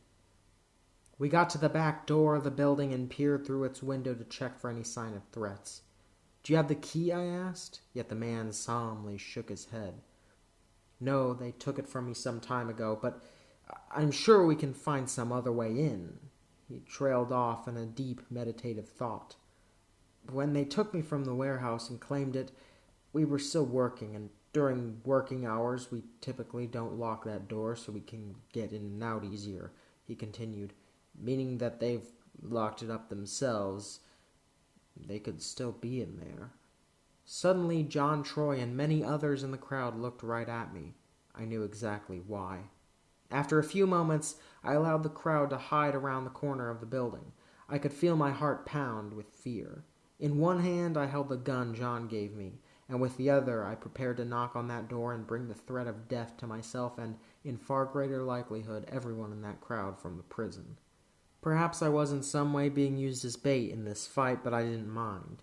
This fight was a clearly important one. It was a fight for the safety and lives of all those people, those families, those children. If a risk to my life was disqualifying for an action of mine, then I don't think I would have done much of anything over these past years. But this felt different. This was a conflict that I felt truly meant something, and I didn't feel the slightest bit of doubt that I needed to knock on that door, so I did. I waited a few moments, the gun trembling in the hand that I kept behind my back. I heard nothing for quite some time, such a lengthy period that I nearly turned around to face the crowd to my side. However, as soon as I began to turn my body around, the door started to slowly creak open, a foul squeal coming alongside it and filling my entire body with a scornful dread. As the door opened fully, it revealed a small young man standing there. He looked not much older than me and very normal. Instantly, I was reminded of Vladimir, the boy I had known in the cult, the one who had taken sympathy and pity upon me despite the seemingly unanimous spite and vitriol that coalesced around me on a daily basis there. "Hello? Who are you?" he said, his voice full of innocence. Why did this keep happening? Why did at every turn I encounter a young soul placed into a group of soulless hatred? I didn't wish to take the life of someone who didn't sound deserving of any such punishment or attack, but I had no choice. I pulled out the gun and nearly fired, but soon enough my thoughts were clouded with this strange idea. I pointed the gun at him carefully and with great caution, but did not fire. Instead, I spoke. "Is there anyone else in the warehouse with you?" I asked. Perhaps it was foolish to hope for a truthful answer, but I had to try something to prevent myself from just taking another life when it wasn't truly necessary. The scorching embers of anger after Troy's injury and the fear for my life from back in the prison had both died down, and now I wish to spare any bloodshed I could." The boy looked at me with a face of unmistakable terror, which was understandable.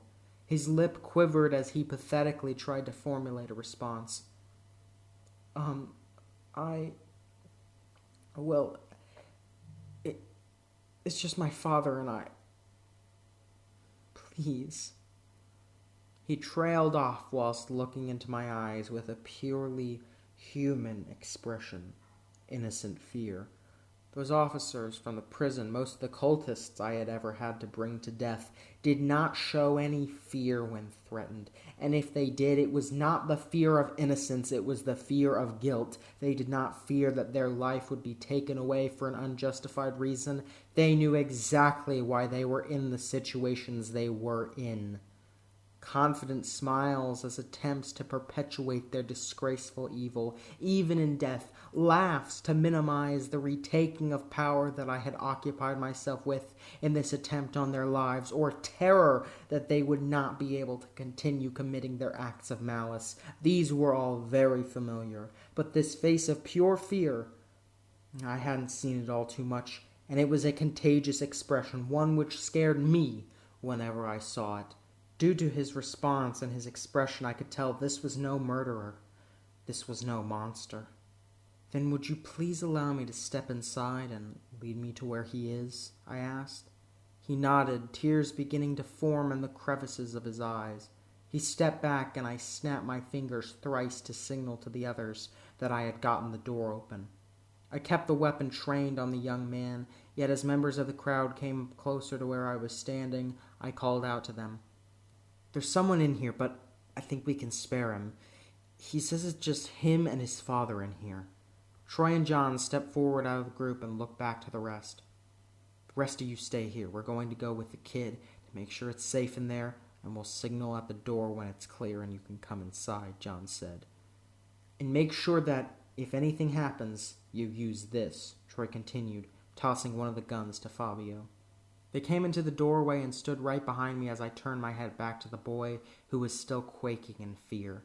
The three of us began to walk toward him, and he moved further down the space of the warehouse.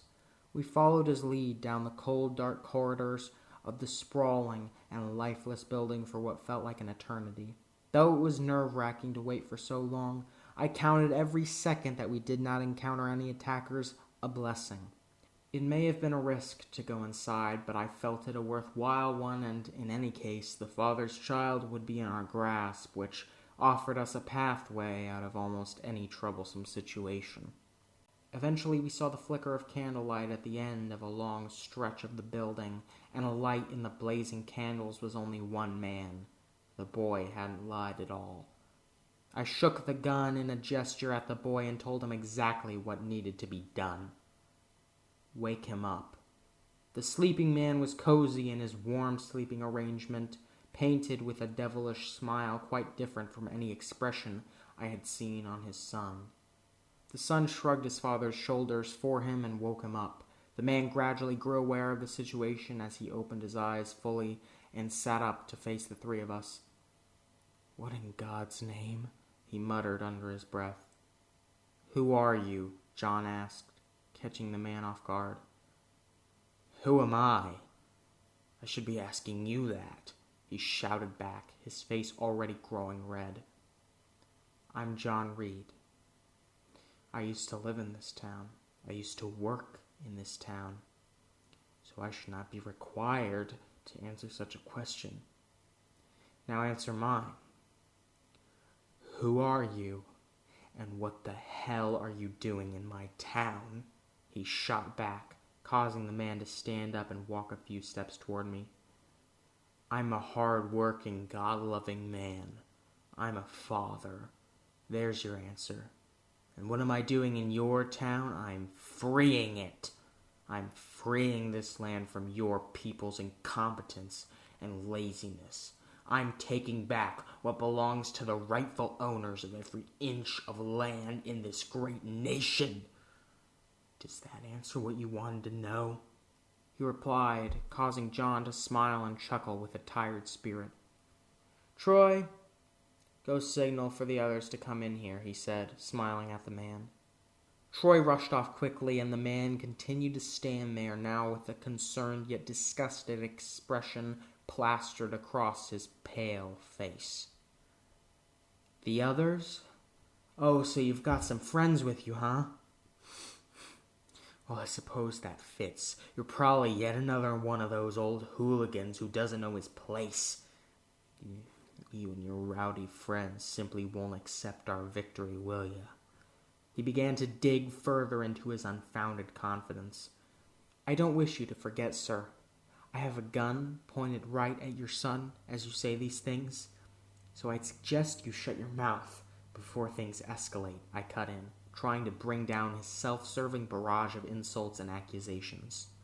However, instead of responding appropriately, the man glanced at me for a short moment before erupting in a bombardment of laughter.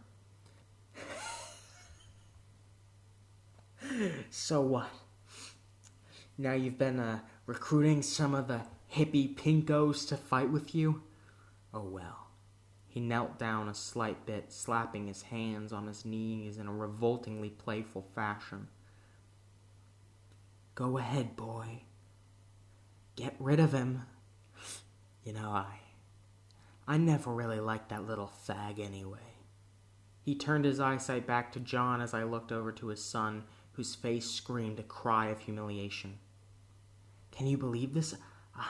I tried to bring him out here to put a little bit of a fighter's spirit in him, to make him a true man, but all I get are these pathetic tears and cries over spilled black blood, so truly pitiful." He continued to laugh as his hideous face contorted in confident egoism. I couldn't stand to listen to him for another second, couldn't stand to make his son waste another second to follow his every command. My gut feeling had been correct this time around. The boy was indeed not willingly engaging in these attacks of shocking violence. He had been thrown right into it, just like every single one of those poor young souls I saw throughout my life in the compound, just like that poor young man from the Order with eyes calling out for liberation and help. I turned my gun over to his father and fired a shot. Then I fired another, then another, and another. I stepped over to his body, the blood already gushing from the multiple wounds I had just put into him. I stood over him as he desperately grasped for air in the aftermath of such a shocking attack. I then pointed my gun at his head. "You won't take this town back, boy. You can't ever stop us from rising up and taking what's rightfully ours." I laughed. "You're right about that. But we will take it back. Because it isn't yours." I then fired a shot into his head and stepped back. I then turned around after a few moments. My heart was racing, my breaths heavy and sharp, and my body trembled with each one. As I rotated, I saw John, Troy, and the whole group of town inhabitants behind them, staring in awe and simultaneously passionate hope. I then turned to look at the son of the man I had just killed. I slowly walked up to him and opened my mouth to try and say something. "I'm sorry. But..." I trailed off. I couldn't think of anything to say to mitigate the impact of what I had just done. "I'm just sorry." That was all I could say. His shocked and horrified face slowly grew more tranquil, and he, with great forethought so as to speak stably, responded with, "It's... thank you." I was somewhat surprised to hear this, though it did mainly just confirm to an even more definitive extent that he was innocent. "You know, if you join us, we can make things right. We can undo some of the damage done by your father," I continued, his face changing to show some uncertainty. "Do you wish to join us?" I asked, simply laying the proposition fully out on the table. He waited for a few moments, deep in thought. I looked around me to see the massive crowd of fighters had now fully focused their attention on the words of this boy. "Yes," he said, causing us all to smile quaintly with wholly pure hope. We soon got our bearings. We set up areas for everyone to sleep in the massive warehouse, with all entrances to the building guarded in shifts by some of the more grown-up members of the group, and a table specifically designated for our plan.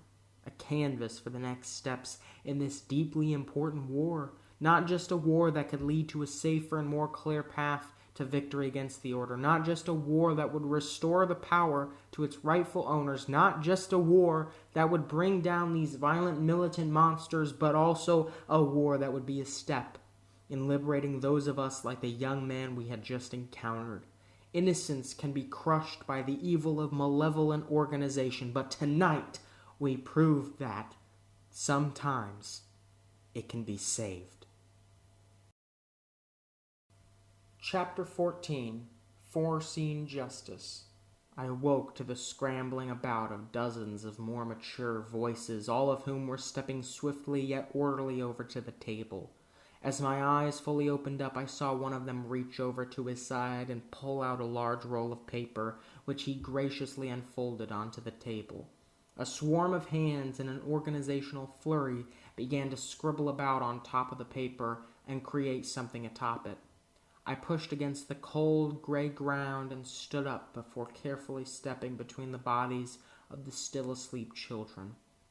As I stepped into the ring of adults rambling over what to do next, I quickly was able to make out John and walked up next to him.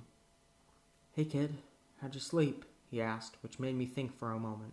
Considering that I hadn't had to once more encounter the Keeper, I oddly felt it was one of the nicest nights of my life. Despite resting against hard concrete within a warehouse that could very well end up being my final resting place, the hope I had for what we'd do the next day filled me with an unparalleled sense of calm and fulfillment. "Quite well, all things considered," I replied, trying to summarize everything I was feeling. "What exactly is the plan so far?" I continued, trying to get my bearings with regard to the situation. "Well, since they could show up here quite soon, we're trying to come up with a way to take back the town ahead of time. So far, it's not been so lucrative." I nodded and turned to look at what they had done to the paper, where I saw a model of the entire town from a top-down perspective. It reminded me of the old maps of the compound we used to look at within the schools of the Ordinance.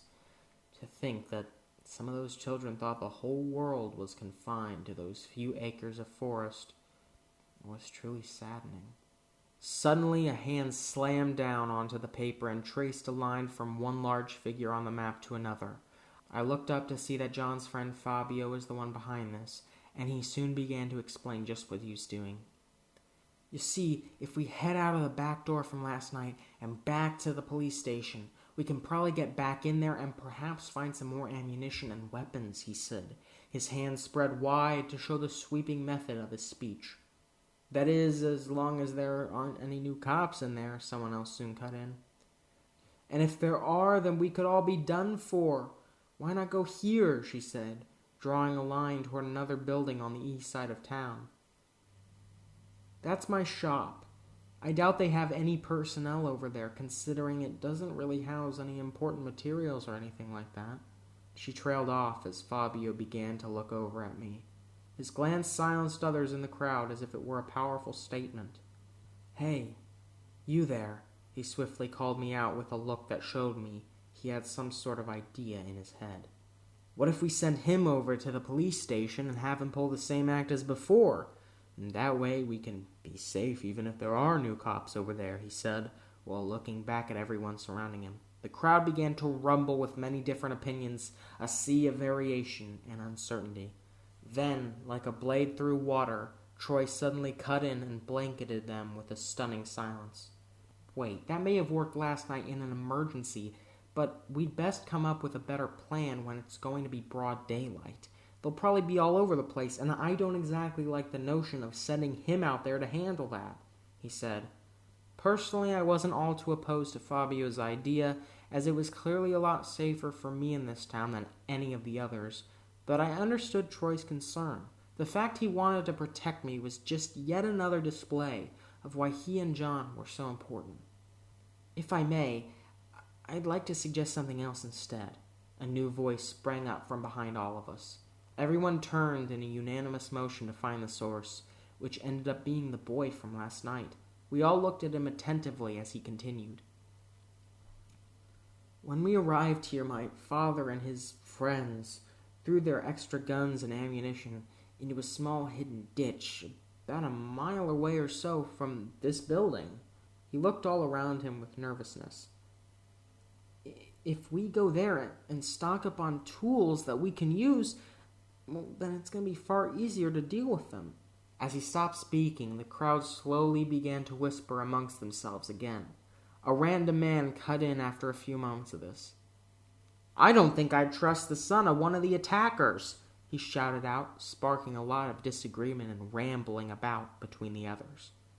They began to shout over each other chaotically, and I knew some kind of unity needed to be brought into play. I stepped over to the boy and spoke to him quietly. "What's your name?" I asked, plain and simple. Sven," he said, clearly shaken and nervous to the large, rambling crowd. I turned to face them swiftly and began to speak to all of them at once. "Look, everyone, look!" They grew quieter once again, like a mirage of sound. "Sven here is not an enemy to be met with disdain, though I know quite firmly why you'd respond that way. But think about it this way. When I encountered him, he was actively being manipulated by his father. His inclusion in this attack did not stem from his own volition.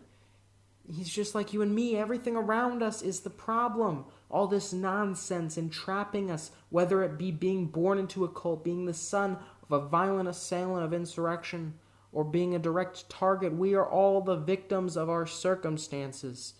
And turning on one another just makes it easier for those circumstances to continue. I, for one, trust him. The fact that he is dedicated to this group, hell, the fact he used we, including himself in our cause, shows that he is not the enemy. He's one of us." They all looked toward me, some with uncertainty, some with a swayed smirk, some touched. Then, in breathtaking fashion, John and Troy ascended from the masses and came to my side. "And we agree," said John, patting his hand on my shoulder and meeting me with a friendly smile. The rest of the people slowly started to come toward the four of us until we were all unified under this plan. I looked over to Sven and we both smiled at one another, knowing that everything had been set up perfectly for our attack. "I think the right answer is all of them," said Troy. "We take those weapons so we have a fighting chance against the police, and then we take them down. By that point, we'll practically be an army, and then we take back every single inch of this town, starting with your home." He looked over to the woman who had spoken earlier, causing her, too, to smile widely. The crowd was glowing with a sense of hope and fearlessness, and it was time to shine that light on our enemies. Chapter 15. Righteous Invasion. The air was crisp and rich with falling leaves as we walked through the woods behind the town. Perhaps it was indeed somewhat of a risk to trust Sven, but the truth of who he was, I saw it, and it was as pure as could be. I saw some of myself within him, as I too know quite well what it's like to be associated with something evil from birth. I don't think it would be just to discredit him entirely when, in a very real sense, the same could have been done to me by Troy. But he chose the better path, and that I won't forget. I turned over to Sven, who was walking next to me with his head hung low and his eyes crossed diagonally. I knew quite well why he was acting in such a way, but I needed to do something to make him feel better, so I tried to strike up a conversation with him. "Hey, Sven. Me having, done what I did probably didn't make for the best first impression, but I don't want you to dwell on it too much. Do you just want to talk about something to keep your mind off of it?" I said, feeling somewhat strange as a result. Typically, I didn't speak in such a way, but I also wasn't typically around people around my age, especially someone who felt so tragically close to my own situation. He looked up at me with a glimmer of acceptance in his deep blue eyes, before responding quietly. Yes, that'd be good, actually. I grinned a bit. All right, so I suppose I'll start out simple. Where are you from? I asked, wondering how he'd respond. I wasn't exactly sure how to communicate in such a casual manner, but I hoped I didn't come across as too distant. I came from Cheyenne up north. My dad heard about how this town was not being run the way he liked and decided to drive all the way here to handle it with his friends. What I heard saddened and sickened me. I'm so sorry about that. What was it like back home? I asked, trying to bring his mind away from his father once again. Well, there aren't too many people there, but it's still bigger than here. I kind of miss it up there, to be honest. I felt like I might have been getting somewhere. Oh yeah?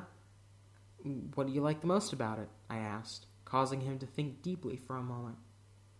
Well, I really miss my mom, but I also just enjoyed it there in general. People were pretty friendly, but some people just couldn't help themselves. I knew that he was once again circling back around to his father. It was an inescapable cycle, this grief. I understood it well, but it was a very different feeling to attempt to mitigate it as an outsider rather than within oneself. I braced myself to say something else to him, but he looked directly into my eyes for a brief moment, which caught me off guard. I looked away and forgot what I had planned to say, but by then it didn't matter. He looked ahead and called out, "This is it." We looked back behind us to see the crowd.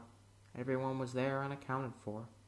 He motioned for me to follow him, so I did just that as he led me down a slope and to the brink of a shoddily patched up hole. Those fools couldn't even cover the spot they dug with dirt properly. How ridiculous. "All right, they should be right here," he said. "Really? I couldn't tell. They did such a good job of hiding it," I said, smiling at him. We both laughed as some of the others from the crowd came in behind us. I turned around and immediately saw Fabio. "Do you still have that shovel?" I asked, and he nodded in a relaxed fashion, handing it over to me. I could tell he was satisfied to see that my generous assessment of Sven was not misguided. I walked over to the patch and slammed the shovel into it. As I started to dig, the memories of the compound continued to flood back into my mind. Burying executed prisoners was always one of the duties I hated most. They didn't even have the courtesy to cover up the bodies, so every time I'd be called up to do it, I knew that I was in for a dozen lifeless faces staring at me. And that's something that I've never been able to forget. Eventually, I managed to dig down to all the weapons, and the crowd quickly flooded toward the hole, grabbing hold of all the weapons as if they were the nectar of life. They clambered with joy as the first step of our attack had been completed, and I must admit that I smiled quite deeply as well. John stepped up to the front of the crowd and shouted out, "Let's go take them down," he screamed, a cry of resignation ringing out amongst the rest as we all started to march back toward the police station, armed to the teeth with weapons of both fire and spirit. The intoxicating power of determination caused the long march back to sweep by us in what felt like a matter of seconds, and before I knew it, we came to the crest of the police station, where we saw multiple men, some dressed in uniforms, others not, dashing around in horror. Likely, they just found that their prisoners had regained their freedom, and retribution was far closer than they had expected. I saw Troy whisper to a woman next to him, who then nodded and stepped to the front of the crowd with John. Troy then turned to all of us in the further back area of the group, whispering, You all go to the side of the building and hide there. Make sure you aren't seen, and take down any poor fool who tries to flank us from behind." We all nodded in unison before he gripped his gun tightly and stepped up to the front of the row alongside about a dozen others. As we dashed silently to the side of the building, we saw their faces concentrate with sheer rage as they aimed their sights on all of the unknowing monsters. Then, all of a beautiful sudden, their triggers slammed simultaneously, firing about 15 shots at all of the men up front and immediately starting this war. They dashed over to the side with us, and I pulled out the handgun from my pocket, gripping it tightly with the realization that it had truly begun. A few followed Troy and John around the back, but Sven and I both decided to take on the remainder of the front, which quickly showed its benefits.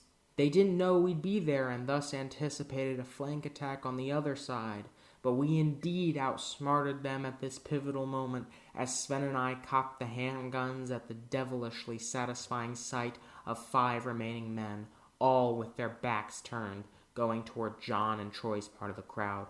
We fired on them, taking out 2 immediately. This startled the other 3, who quickly began to fire shots at us. We dived out of the way, but didn't need to fear for long, as 2 more shots went off, and we could hear an intense grunting. We stood back up and cautiously leaned around the corner to see what had happened, and were granted with the spectacle of Troy having tackled the final remaining man. He punched the man in the face repeatedly, and as red, white, and black all met around his hand, the death of the final man there was solidified. He stood up and brushed himself off before they all rejoined Sven and I. We could have exchanged compliments, but it wasn't the time for that. It was the time to keep going, to keep fighting. We breached through the doors of the station and split up, rushing through the corridors and rooms of the building, but we found nothing. Of course, it was foolish of us to believe we'd find their weapons just lying around, so I quickly realized that one specific locked door was where we needed to go. In the haze of abrupt searching and ransacking, I stepped out to the front of the station and grabbed the keys off of a dead officer. This key was massive, and the officer in question was especially well armed, so I knew that, if anything was going to get that door open, it was this. I took one quick look back out onto the town, expecting not to see much, but unfortunately, I was met with quite a different sight. On the horizon, through the field between the town shops and the police station, a large vehicle came bounding toward our location, and soon enough, a hand, holding a handgun, reached out of the side window and fired right toward me. I started to dash around in a panic, as I had no idea what to do, but one thing was for certain. I quickly ran to each of the corpses of the policemen and took the keys off of their bodies, then barged back into the station and slammed the doors shut. "They're coming! Get ready to fight like hell!" I screamed out, with everyone immediately stopping their search for weapons. I grabbed one of the cops' keys and locked the doors of the station, my hands still trembling. "Everyone, follow me into that door down there!" I screamed once more, running down the hall and pulling out the other special key. I managed to unlock it and threw the heavy door open with all my strength, allowing everyone to crowd inside the room. Once everyone was inside, I shut the door. As I looked around, still in a pure panic, I saw weapons upon weapons, rounds upon rounds of ammunition, everything that had been used by these scumbags to harm the innocent citizens of this town. And now they'd finally be used for good. "All right, it's time to use everything we've got. Everyone, grab a weapon and let's go." I grabbed onto a massive, almost unimaginably powerful-looking gun and pressed myself against the door. I took a deep breath before opening it and pointing my gun at the remainder of the hallway. It looked like they hadn't gotten in just yet, so I put my head down and rushed to the front door before pulling the keys out of my pocket and jamming them into the lock. I looked behind me to the sight of warriors, and in front of me to the sight of a battlefield. I unlocked the door and kicked it open, then brought my gun down and slammed on the trigger without so much as a second thought. I opened my eyes to see the stream of bullets tearing through a group of men in front of me, their bodies becoming more riddled with holes by the second. I started to bravely walk forward, closer to my foes, and the many other allies behind me came to my aid, unleashing all their wrath upon the men around the vehicle. I soon began to see just how many of them there were, as not just one, but multiple cars had been driven up to the station, and they were all full of bloodthirsty monsters. "Don't let up!" screamed a voice behind me with pure tenacity. I looked behind me again for just a moment to see that we were all firing, united. The other side had been ambushed to the point that they were now mainly comprised of bodies flopping on the ground. Eventually, though my finger remained strenuously pressed against the trigger of the gun, no more bullets came out. After a few more moments of blind attacks, the sound of gunfire fizzled out, the smoke of violence cleared, and we saw that there was practically nothing left of them at this point. But that didn't mean they were fully gone. "All right, now let's take them down in the heart of this town," shouted John. The continuous march was not yet over, as we began to rush over to their cars, picking up whatever munitions the enemy had along the way, and then cramming them into the vehicles as best we could. With each victory, it seemed we had given it our all, and used up everything we had, but with each of their defeats as well, they forfeited everything they had to us. I hopped into the car in the middle, alongside Troy, John, and a few others, and we began to drive toward the middle of the town as one monolithic formation. At this point, nothing could stop us. I looked to my side at Troy and saw a smile across his face. The fight alone wasn't exactly what made him so happy. At least it wasn't what made me feel the same way. It was the fight for something truly worthwhile. Troy kept driving, even despite there being a police officer in front of us, and soon enough he rammed the head of the car right into the man, bringing him down swiftly and with unimaginable power. After yet another casualty, the car slowed to a halt, and we stepped out, gripping our weapons tightly. I had never been so certain of anything in my life, let alone something so violent. I had been hesitant to bring down those within the cult, but this time I had no doubt in my mind that our force was a force for good, and that felt unbelievably empowering. We looked all around to find the area was practically empty and barren. It was all quiet, but that was oddly even more suspicious than if there were just a regular proportion of noise. I glanced all around, sure that there was something still there, and sure enough, I quickly saw a rifle being aimed out of the window of a tall shop. It was pointed right at John, and without any idea of what else to do, I dived into him and brought him to the ground. The bullet barely grazed by him, slamming into the ground and bringing with it a small conjuring of dust and dirt. I looked back at the window for a moment to see that the man holding the gun had already adjusted his aim, and I needed to do something in response. I gripped onto John and stood up, then rushed over to the nearest cover, the side of a small wooden shop. Another shot came flying out of the gun and rippled through the side of the shop, once again missing us by a hair. "What do we do?" I shouted out as every member of the crowd shouted and rushed around in a disarray of terror. "I don't know. We just need to get past that shooter," John shouted back, his voice barely peaking above all of the other noises. But then, out of the corner of my eye, I saw a few men and women from the crowd rushing covertly into a nearby store, where they then began to rummage about for materials.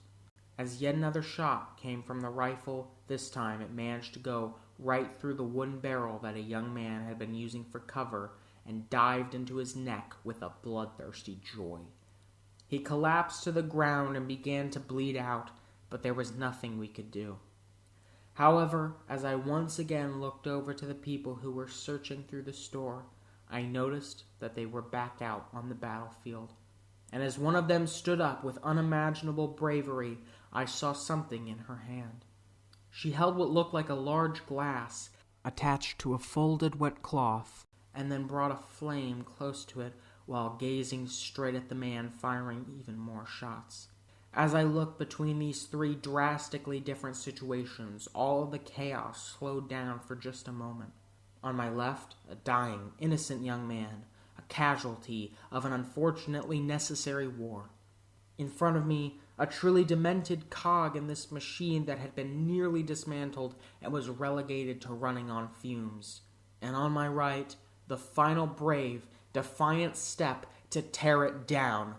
The cloth caught fire, and with all the power she had, she tossed the bottle perfectly through the window and at the shooter, and it exploded into flames in a truly shocking and beautiful display. He began to catch fire and dash away from his station of safety, from the security of his precious weapon. He burst through the window of the building and fell to the ground, but continued to rush around in a horrifying display. His screams echoed through the hollowed corpse that was his failed coup, and when I looked across from where I remained hidden, I saw Sven pull out his handgun one more time and fire a shot into the man, causing him to fall onto the ground and smolder into the past. As the shock of everything that had just happened began to finally suspend itself, and we were able to come to reason and clarity, we all seemed to automatically drift to the center of the town square where the corpse of the shooter lay. Slowly, the circle that had stood full of hope just a few hours earlier formed once again, now full of victory, full of a grim, yet vital victory. "So, now what?" I asked, causing everyone to look at me. As their eyes all met me at once, I saw many stares full of tears, many full of remaining determination, many full of joy, and some with confusion. "I guess we go back to normal now," said one man, but I quickly saw John shake his head. "Things will never go back to normal after this. It'll never be the same," he said, casting the rough blanket that was the moral ambiguity of what had happened today. It still felt like what we did was righteous, but I suppose even the most justifiable things aren't always easy to fully take action on. But soon enough, even that mixed sense of victory was slashed to pieces. With most of our people and weapons exhausted, the sound of more cars rolling up was a dreadful one. And as I turned to see not just one, but two types of cars, it became even worse than I could have imagined. A car door opened up to reveal an even more immaculately clad order member than the one from before, who stepped slowly toward us alongside a legion of other members, as well as other men who had taken over the town. As they slid into a formation together, it all became clear. These two evils were not separate, they were just the same. They had been flowing into one another the entire time, and as the leader removed his hood for the first time, that became clear. "Hello, Haelend. I think it's time we struck up a deal." I looked around the crowd to my left, to my right, everywhere but forward, and they all stared at me with fear and uncertainty. I stepped forward and closer to the man, who began to smile devilishly. "Why's that?" "Why shouldn't we just kill you all?" I replied, standing my ground. His gruesome grin grew even more malignant. "Oh, sure, you could probably pull that off, but then you won't be dealing with just them. You'll be facing the full might of the Order, too. And now that the police aren't exactly on your side, you won't have such an easy time taking us down. And we aren't family, so I won't exactly go easy on you," he said, causing the hairs on my neck to stand up with fear. He was right. The Order, combined with these invaders, would overwhelm the already weakened army that John, Troy, and I had gathered. "You think I'm going to back down from a fight with you?" I shouted, trying to put on a brave face, but it failed. "Yeah, we can take you on, no problem," Troy cut in, trying to support me. "I'm sorry, but I don't remember letting the buck speak." How peculiar. His words slithered about without an ounce of integrity, slicing across our mental fortitude as slickly as oil. "What are you even proposing? That we just give up? because I think you should know that kind of thing will never work, I yelled back, trying to discourage him and simultaneously strengthen myself. Of course not. I'm no fool. I offer a very fair deal, son. I simply want you to come with me, and then my men will leave all of your friends here alone. I knew he wasn't to be trusted, but I worried that rejecting his offer might just be even worse. So you'll let them have their home back? No problem? I asked, still skeptical. Absolutely. The order will be too busy dealing with you anyway. He chuckled with a borderline demonic tone. Giving in like this would forsake the parallel to possible destruction. Who knows what they'd be able to do with me and their more advanced powers, but at the same time, that didn't seem to matter as much to me anymore as the people who stood behind me. The parallel always felt like it was just in my head, a lofty life goal hidden in dreams, but the Keeper never stood by my side in the heat of battle, never saved my life with his own bleeding, bruised hands. But it felt like every single person in that crowd would do just that for me. I looked over to those very same people. Don't do it. He's going to trick you, John said, deep sorrow in his face. But if I don't, he'll slaughter all of us. We don't have much of anything left to fight with, and they've got dozens upon dozens of men. Sven shook his head and cut in, aggravated. No, they'll kill you, and then they'll come back to kill all of us. The only way out is to fight. I knew that they all meant well, but the more I thought about it, the more this decision was unclear. You don't understand. They don't want to kill me. They want something very different, and maybe, just maybe, if I give it to them. I looked over to Troy to see what he thought, and it was the same uncertainty. The uncertainty that comes with hating an idea, but not knowing what else to do. It weighed on my soul, the thought that this would all be for nothing. But I had to try. My eyes still on the crowd, I shouted back to the leader. They'll leave all their weapons on the ground here and drive away, and then I'll come with you. But I swear to God, as soon as you've got what you want from me, I'm coming back here, and I better never see any of you ever again. The horrors that had surrounded me since birth had faded away briefly, but now in this pivotal moment, returning to them was the only way to save what I cared about. I turned back to see him. All right, I'm a man of my word, he said, motioning to the men around him. Surely enough, they gathered all the weapons from the trunks of their vehicles and threw them onto the ground before driving off, far, far away. I waited for a few moments and turned back around for one last goodbye. I wasn't sure of what would happen, but if it went badly, I wasn't going to leave like this. I stared into their gazes yet again, now seeing a sea of understanding and sadness. I closed my eyes and walked up to Troy, whom I embraced deeply and, without a single word, said the most profound goodbye to. But he still had some things to mention. I will see you again. When you kick their asses yet again, that's what you've always done before. And I know you can do it again, kiddo, he said, leaving me with the warm smile that I had known since meeting him. I turned to John, who hugged me and sighed with an emotional weight. As he said, show them who's boss, and when you come back,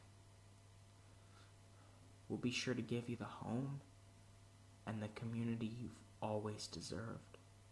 I nodded, knowing that this was likely the final era of a grand nightmare, and when it would end, I'd finally see the light at the end of this long tunnel. Finally, I looked to the right at Sven, who looked even more sad than anyone else. not because he knew me as well, but because he knew that while he was finally free from his nightmare, I was exploring mine again. "So, you coming or what?" I turned to the leader and walked slowly toward him, leaving all that I had grown to cherish behind me. The final stretch of this journey would not be an easy one, but I was prepared to be faced with anything.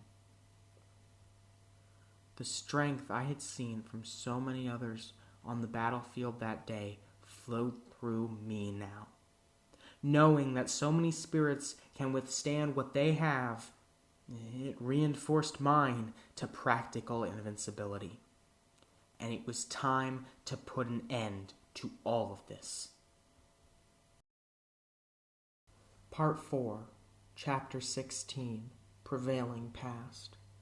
I looked out of the window of that car, seeing not the freedom of nature, not the liberty offered by the outside world, but all of the liberty and freedom that I had briefly been given stripped away from me across a crudely paved road. This jagged gateway to my suffering showed me once and for all that this world is not some perfect release from the terrors of a cult. It is the womb that births them. So, what exactly do we have planned for you, you might be asking yourself? The leader turned his face to me, and I saw it very clearly for the first time. He was a horrific man, with not a single blemish or scar on his face, but beneath the eyes was an assortment of self-inflicted wounds upon his soul. I looked right into his stare and saw nothing beyond his shell, but pure, unrelenting evil. "Well," he continued, "we're very excited to have you here with us today, as we've taken everything your mother worked on through her many years of service in this beautiful fight, and have advanced it, expanded it, evolved it into something beautiful," he said, his nefarious smile growing like a malignant tumor. "I'm sure you have, although that doesn't mean much at all, considering how she really didn't accomplish anything before I burnt her life's work to the ground," I replied, already full of fury from his facetious lies. "To you, maybe, but as you'll soon see, she's done more for us than you realize, and in due time the missing piece of her grand puzzle will come into play. You." His words made me shiver. What could he possibly have in mind? At this point, I knew I wasn't dealing with just any normal lunatic. Instead, the man sitting right in front of me, he was something far worse. He was a disciple of my mother's. After a few more moments of loud, uncomfortable silence, the car slowed to a halt, and he stepped out of the vehicle. He walked over to the door on my side and opened it. He waited a few seconds and then turned, walking up to what was in front of the car. With loads of hesitancy, I stepped out of the car and saw what stood before me, a glowing beacon of decay and sickness, a tower for the ill-fated. He stood there, looking at it as well, before turning to me and commenting on his accomplishment. "You see, this place was abandoned long ago, left to rot after those animals started crowding around it. But now it has a very different purpose, one that will serve humanity far better than some complex for sick mules to be caged in." I stared at all of the broken windows and doors, the marks of time wearing down the face of the building. Nature's warning sign. He motioned for us to walk inside, and I followed, taking a look back, hoping to see the chance to return to the town, but I just couldn't. As we walked into the building, I saw every single scrap of torn-up papers, every tattered and weakened chair carelessly strewn about, and every sign that this place, just like the town, was not immune to traumatic conflict. "Come on, let me speak to you in here," he said. I followed him into a small, dimly lit room and was prepared for the worst. "So, I think we got off on the wrong foot. Let's see if we can start over, shall we? He said, his sickening face blinding me despite the lack of light. I didn't respond. All right, well, let me introduce myself. My name is Aquila Trin, and I am the leader of the Order. You see, I knew your mother very well, and she was a great woman, a strong woman. But at a certain point, I knew we would work best if we divided and conquered. He went on as I could hear the voices of Troy and John in my head, beckoning me to run away. I had to escape, but I knew I couldn't. Not this time. So you decided to create 2 cults, I responded, contempt in the deepest reaches of my voice. We decided to create 2 groups so we could serve the Overseer, so that we could end the tyranny of the Parallel with the help of good people across the entire nation, he replied, refusing to accept the disgraceful truth of what his organization was.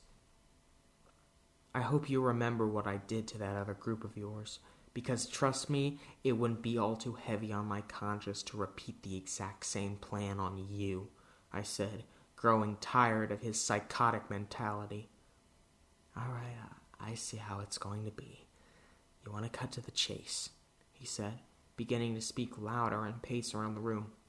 Well, let me just tell you exactly what we have planned for you. You see, ever since you got here, we've been developing a method to put you to good use, finally. A way that we could actually destroy the Parallel and liberate the other universe, molding them to be our perfect reflection, just as the Overseer has always wanted. He cried out, raising his arms high as an appraisal of his ridiculous god. And what would that be? I asked, trying to uncover just what he planned to do to me. We've prepared a very particular experiment. We're going to use a substance to put you to sleep. And then once you started to dream, once your visions of the Parallel have invaded your mind, well, simply use our newfound power to envision what it is you're seeing and transport ourselves there. My men say you're familiar with this technique. Well, now it will serve a purpose larger than you or I possibly ever anticipated. He trailed off, chuckling psychotically at the thought of his plan succeeding. I didn't know exactly how to respond to that. After all, his idea was terrifyingly good. He could probably succeed, and at this point, there really wasn't much I could do to stop him. I guess you've got it all figured out then, I replied, quiet and defeated. He knelt down and put his hand on my shoulder. Son, the Overseer knows all. When we listen to him, we will understand all. And when we understand all, we can achieve all. I wanted to retaliate, wanted to show him just how wrong he was. But I knew there were more important things at stake than my own selfish anger. Okay, I said back, not knowing what else to do but accept this final, humiliating walkway toward the endgame. He slid his claws down my arms and grabbed onto my hands, holding them tightly. His grip was unbearably, uncomfortably strong, and it seemed to only worsen as time went on. But then, after I looked directly at his crazed, grinning face with a look of disdain and discomfort, he suddenly did something even more horrifying. All of a sudden, his smile faded from his face, and I was met with the same grim, heartless stare that I had known all too well. Your mother inspired me, and I know that she would want this for you. This is what you were meant to do, Haelend. You have been assigned a purpose from the moment you came into this world, and despite all the distractions and lies from the underworld trying to pull you away from it, I'll be the one to bring you back to us. I'll be the one to help you fulfill your purpose. Maybe it scares you right now, he continued speaking as he stood back up and placed his hand on my face, digging into it harshly with his fingers and forcing me to look up at him. But when you complete this, when you've done what must be done, you'll feel so satisfied, so great. And I'm the only one who can protect you from those very same distractions, my child. I'm the only one who will guide you toward the light of our Lord. I am the only one on your side, on the side of the world, the side of our people, the side of our cause, the side of God. He began to scream out what he was saying and bring his face uncomfortably close to mine. The more I backed away in fear, the tighter he gripped onto my body until I was in both spiritual and physical pain. You don't need to be afraid anymore. No longer will those disgusting heathens try and tear you away from me. It's been so long. It's been so long since I saw your mother. And they made you take her from me forever. I won't lose you to them too. He pushed me into the wall of the room, his hand crushing against my throat and suffocating me. If I can't have her, if I cannot achieve my life's purpose with the only one who ever understood and loved me, then I will make you understand me. I will make you love me. I didn't know what to do. My entire body ached and screamed for me to escape, but he had me in a dark corner, all alone, no way out, no way to escape. There was nothing I could do, it seemed. As I remained silent, he grew more and more furious by the second, before he eventually took me away from the wall and threw me onto the dirty floor of the room, grime in every inch around me. But the filthiest, most repulsive thing in that room was not on the floor when I had entered. Instead, it had just thrown itself down there after me. He started to claw at my clothes, attacking me brutally. "You are going to learn," he began shouting, his violent words echoing even more harshly in this chamber of torment. "You will learn to obey me, to serve me, and most of all, you will never, ever fight me again." He climbed on top of me, and I knew that if I was going to stop him, now would be my last chance. I looked all around me in a daze of horror, every inch of my surroundings clouded by the tears welling up in my eyes. But as soon as I looked over to my right for a brief moment, I saw a few scattered shards of broken glass, and I knew what I needed to do. I hastily grabbed onto one of the shards and brought it up in front of my face, looking through it for just a moment to see the truth behind this all. A monster, a victim, and one glass object more powerful than could have possibly been imagined. I gripped onto the shard between my fingers as tightly as I could and shoved it forward toward his throat, attempting to quickly slash across it. However, he grabbed onto my hand and interrupted my motion, causing the glass to slide upward and across his chin. Still, he backed off in pain and held his hand up to the gash I had made, giving me the perfect opportunity to escape. I freed my one foot from under his leg and used it to kick his body off of me, which allowed me to finally stand up and burst out of that godforsaken room. As I looked ahead, I saw the sprawling hallways of the hospital in front of me, likely crawling with cultists. It was going to take a miracle to escape here, but I was no stranger to such a circumstance. Chapter 17. No Escape. My heart was racing as his men swarmed around my location. They didn't seem to know yet where I was, but it briefly felt to my irrational mind like they did. I looked ahead of me, and all I saw was a group of them, about 3, looking together out of the windows of the hospital. Thankfully, they weren't looking behind them, but this still gave me only moments to act. I turned around and, still crouched, walked carefully and quietly toward a staircase. Then, as soon as the wall was shielding my location, I sprang up and crashed down the stairs with unbelievable force. I could hear Aquila bust out of the room that he had kept me in, and he immediately cried out to his guards. "That disgraceful heathen is trying to escape! "Get him!" he screamed, causing multiple sets of footsteps to ring out throughout the building, and they were all coming for me. As I slid into the lower level of the building, though, the noises didn't stop, and I grew to realize that I was truly surrounded. But thankfully, I saw a door leading to a room to my left. I threw it open and hustled to get in, only to be met with the ghastly sight of a guard rushing toward me from down the hallway.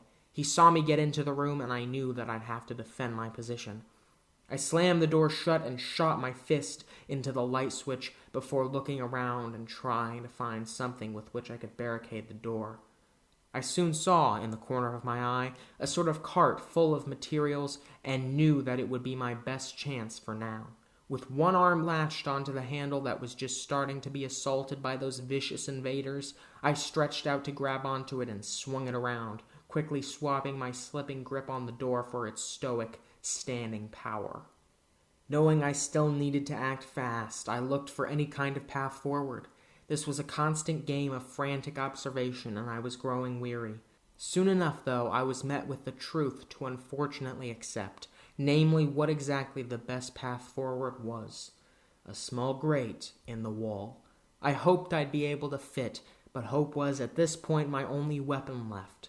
I dived away from the door and toward the vent, wrapping my fingers around the edges and trying to pry it open, but I simply couldn't. I exerted so much force in a desperate attempt to break through, but I eventually realized it likely wouldn't be possible. I slowly turned away from it and pressed my body against the wall, looking all around the room. I saw an assortment of devices and tools, and soon a flood of memories came to me for the first time in a while. Seeing this interior with a moment to truly and indiscriminately observe, not to observe with a frantic flaming magnifying glass of a visual goal, gave me a feeling of nightmarish nostalgia. The knives of the past pressed into me as I saw exactly what kind of setup they had in this room. It was not too dissimilar to what the Ordinance had used to experiment on me before. It was a reunion of the worst feelings imaginable, a gathering of every pain I had known back then. They'd always tell me some ridiculous excuse for what they were doing, always find a justification for the pain, but I knew what they really wanted. Control was control. And as I gazed into the empty soul of that room, I knew that it wasn't just them either. It was the Order. It was those horrific murderers who had taken over the town. They're no different. They all worship some ridiculous deity who tells them to slaughter. They all follow without thinking, praying before what they've conjured up as righteous in their own minds, and never before the very real circumstances around them.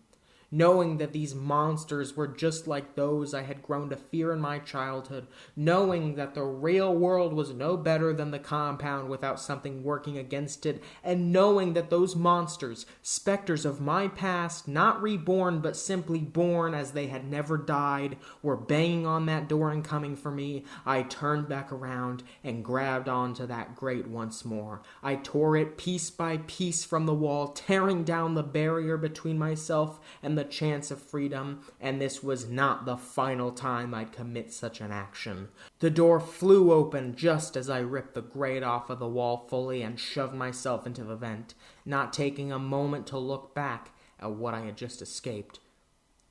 "Come on, smoke him out," I heard him say, a true sense of fury in his voice. I knew this was not going to be a simple task. I knew that what lay before me was more brutal than anything I had ever faced, and even this slight chance at victory was about to be taken from me. I desperately clawed my way down the vent, trying to get to a corner and out of their jurisdiction, but as I heard the sound of a handgun being cocked back, I knew that I had to go faster. "Fire!" he screamed as I started to cross that barrier to another temporary lapse of safety. However, my leg just barely poked out of the corner, and I felt an explosion of pain as a bullet flew right through it, leaving a trail of crashing blood waves in its wake. I screamed out in pain while still trying to crawl through the labyrinth that was this metal sewer, but soon enough I heard more cries from that rotten man, muffled and distorted by the weaving surfaces of this vent's interior.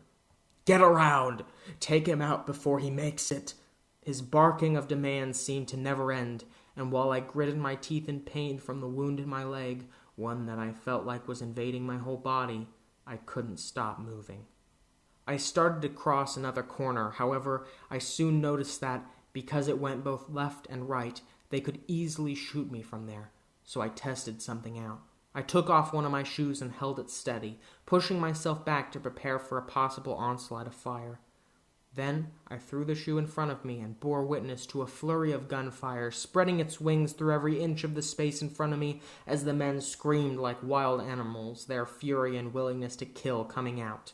However, it was diminished by their failure to do me any harm. The bullets soon started to run thin, and silence filled the room before it was interrupted explosively by their glorious realization. This can't be true, one said. What? Said another, before an ear-shattering sigh echoed throughout. I was struggling not to laugh and give away my location as Aquila finally understood what had happened. We just wasted all of our ammunition on a damn shoe, he screeched, filling me with schadenfreude. Sorry, sir. What do we do now? One of them said, clearly ashamed of himself. Well, now we go and find some more bullets. Now! I heard the legion of killers slowly march away with embarrassment, and I slowly peeked around the corner, seeing that they had all gone away. This was my chance. I crawled more and more for what felt like ages, hoping not to come into contact with them, and I worried that I would never find a way out. But surely enough, after a few more minutes of painful sliding, I found a grate on the left that led to what looked like the outside. I began to push against it with fury, with the desperation to finally be somewhat free again. As the strength from within slowly overcame the shackles hoisted upon me by the interior of this building, I felt myself bursting out, and it was truly glorious. I began to crawl out of the now open vent, gripping onto the ledge and letting myself down slowly. However, I soon lost my grip and fell, slamming into the ground with both legs, and the injured one screamed in pain as I collapsed to the floor. I felt weak and withered, but knew I had to keep going, for Troy, for John, for the people of both universes. I began to stand up and limp into the expanse of nature, feeling the sense of liberty embrace me once more, but that warmth was soon distilled by a bitter cold reality as I looked to my side and saw the guards and Aquila rushing toward me. I tried my best to rush ahead, but at this point, I knew it was futile. Soon enough, Aquila grabbed onto me and threw my weakened body to the ground. He got on top of me and screamed right into my face with a psychotic mixture of anger and joy. Did you really think I'd be that dumb? He shouted, slamming his fist into my face. I know your shoe when I see it. You should understand how familiar I am with your body already, he continued, punching me another 2 times and sending a second surge of pain throughout my body. And soon enough, I'll become an expert. I looked to my right and saw one of his men holding a syringe, who quickly slammed it into my arm and pressed whatever was inside of it into me.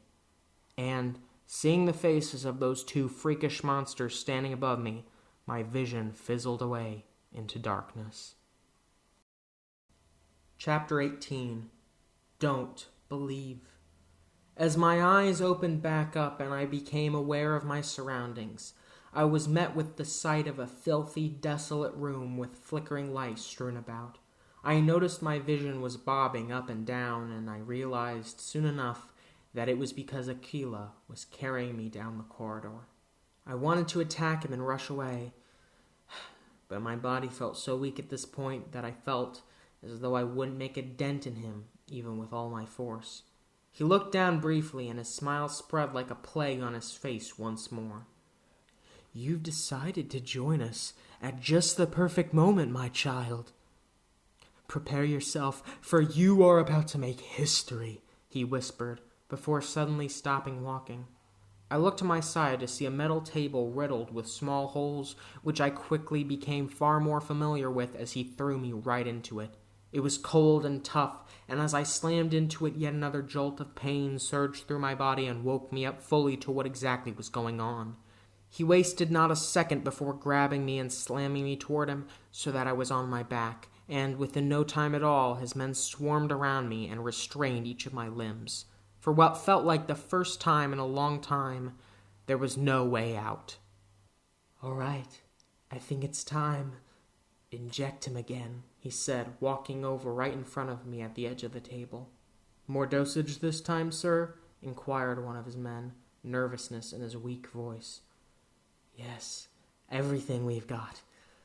I know this won't be dealt with very quickly." And with that, the syringe jabbed into me once more, and I fell asleep. I hoped, though, that I simply wouldn't go to the parallel, that their attempt would be futile, and that I would indeed find a way out. But at the same time, I knew that this would only prolong my stay in this horrible room. I drifted into sleep for a few moments, but sure enough, I opened my eyes not to the room, but to the parallel plane, where I was surrounded everywhere by familiar sights, now suddenly tainted by context. Was this truly it? Was I going to fall here? Was the parallel going to be fractured today? I stood up and looked all around me, trying to find Aquila, but I saw no one. I was totally isolated, and for a moment, it gave me hope. I began to wander through the blades of grass, the beautiful nature of the parallel plane. Perhaps I would prevail, after all, I thought, but in any case, I needed to find and inform the keeper of what was happening. Or maybe he already knew. Maybe he had been watching me this whole time. "Keeper, where are you?" I cried out, my mind pressed against the bars of this psychological prison of uncertainty. But there was no response, rather a dreadful silence. I waltzed timidly through the never-ending expanse of the parallel, thinking about what would come next. Perhaps I was scared due to the lack of knowing, but it was also somewhat nice to have a moment of simple clarity, as I would likely need it leading into my next task. Suddenly, a gust of wind greeted my back and sent a chill down my spine. I spun around to see the keeper waiting solemnly behind me.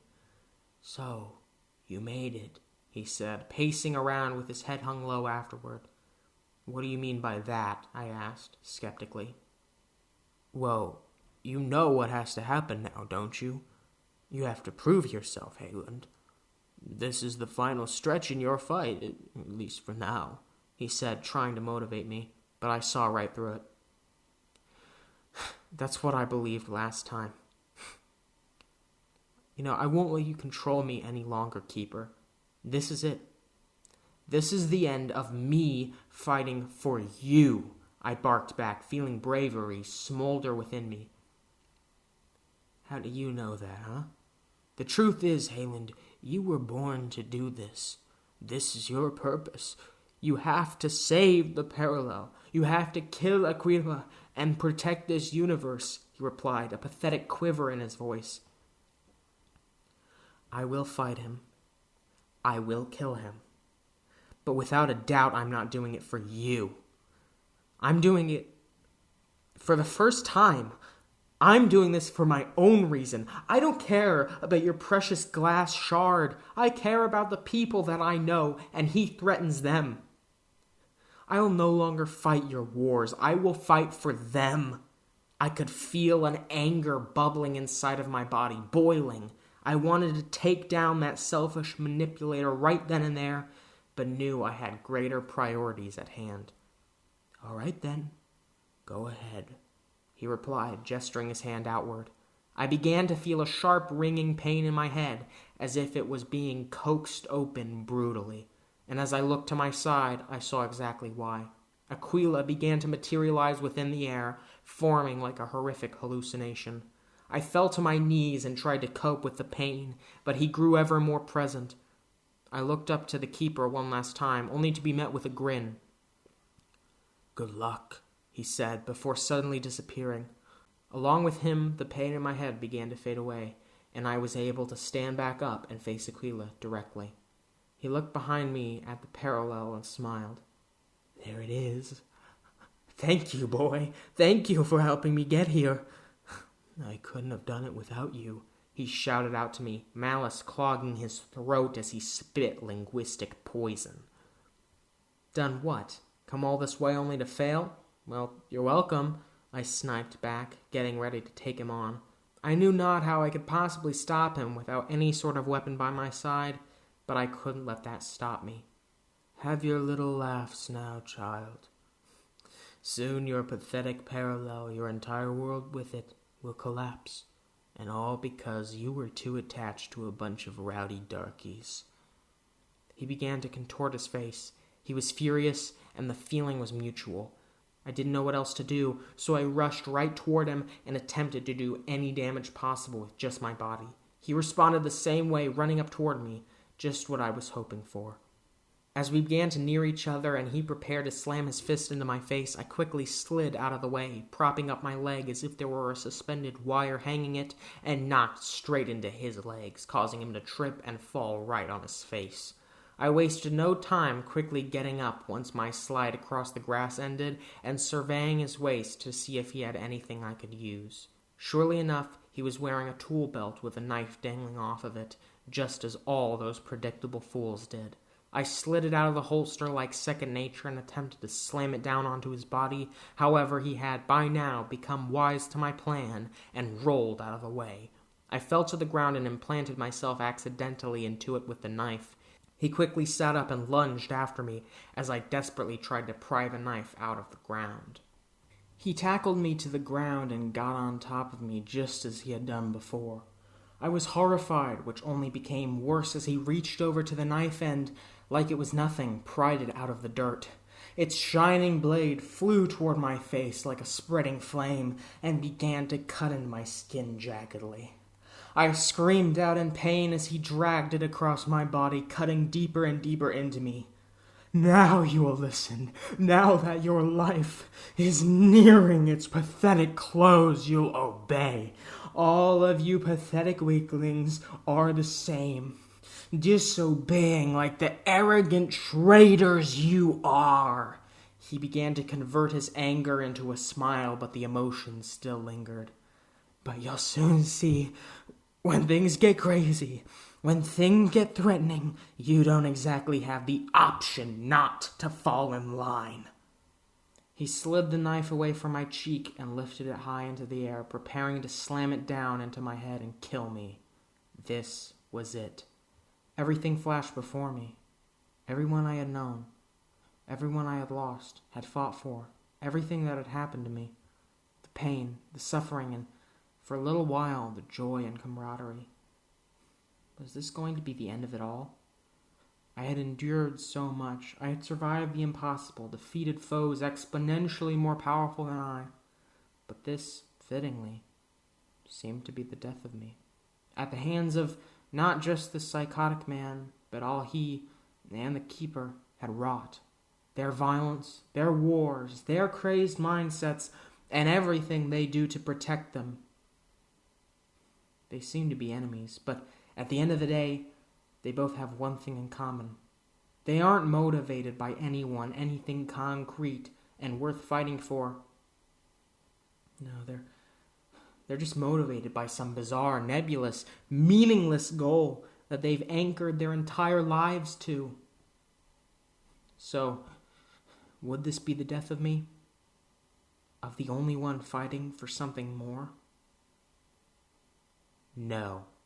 I reached around his belt to find something else, and surely enough, a potion was right there, hanging on his side. I ripped it away and opened it with my teeth, every ounce of my strength biting into that little cork, which now functioned as the barrier between me and freedom.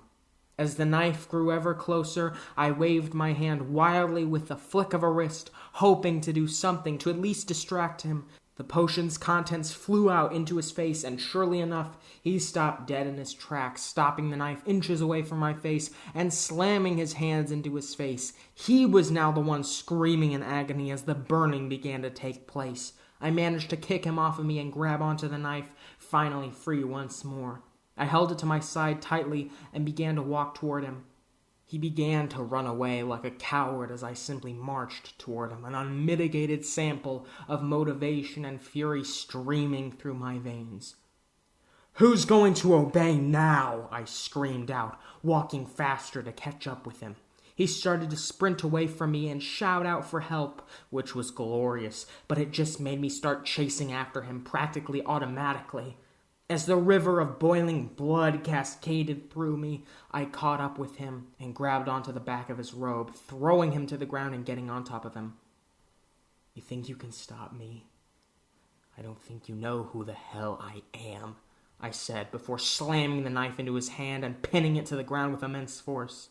His scream of pain somehow echoed through the infinity of the parallel, and I then ripped his other hand away from the face he was trying to hide. "Show me the real you, Aquila. Show me how I made you look exactly like the monster you are," I shouted, as I suddenly uncovered a hideous, grotesque sight, a charred and scarred face, almost inhuman, with the contents of the potion cascading down it like tears. He didn't seem to have much of anything to say. He just quivered with fear. I laughed a bit at his misery, giving him a taste of his own medicine. "Don't be too upset, buddy. You'll have the honor of being the first that goes. The first burden relieved in this beautiful purge of your malice," I screamed into his tormented face, all of the rage spilling out of me at once. But, strangely enough, he didn't respond how I had expected. Instead of growing more distressed, he somehow resurrected that disgusting grin, steadied himself, and started to lick around his lips. I was perplexed for a moment, but as he used his other hand to snap his fingers and disappeared, I knew exactly the mistake I had made. The knife lay there, still buried into the ground with dripping blood pooling around it, an epicenter of justice. But the man it was meant to tie down had escaped. I ripped the blade out of the ground, upheaving some reddened dirt with it, and held it outward, waiting for him to appear. I slowly moved around, looking at my surroundings. I had now been once again turned into the defensive, fearful prey. But, naturally, the predator didn't remain hidden forever. I could feel a searing, disgusting warmth come to fruition behind me, so I quickly spun around and slashed at him. I created a gash in his robe, and just as the blood started to spill out and taint his garments, he snapped again and popped up somewhere else. I turned around over and over, spinning in circles and becoming disoriented to the point I could barely see straight. But eventually, I saw a figure standing a few feet ahead of me.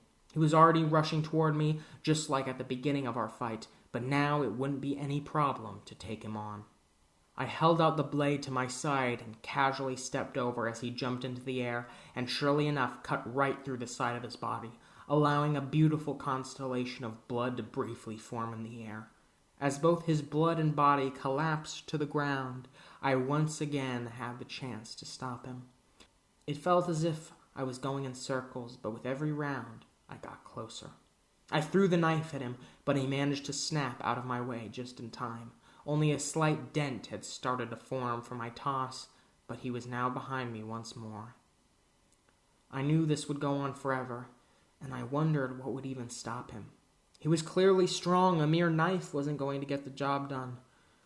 For the first time in this fight, I looked to my environment rather than to my opponent and saw the answer. I slammed my elbow backward, banging into Aquila's stomach and knocking the air out of him, before dashing over to my knife and giving the malevolent killer a balanced set of stigmatas by shoving it right into his other hand's palm. I gazed straight into his eyes and saw crazed fury. It was perfect. I took the knife away before he could even start moving and rushed to the horizon in front of me, knowing that his death and my survival lie there, not in this never-ending brutal fight. This wasn't going to end without a sacrifice. As the parallel planes seemed to stretch on forever, I kept looking back behind me. Each time he had gained on me and grown closer, but I couldn't stop running. I couldn't stop going forward.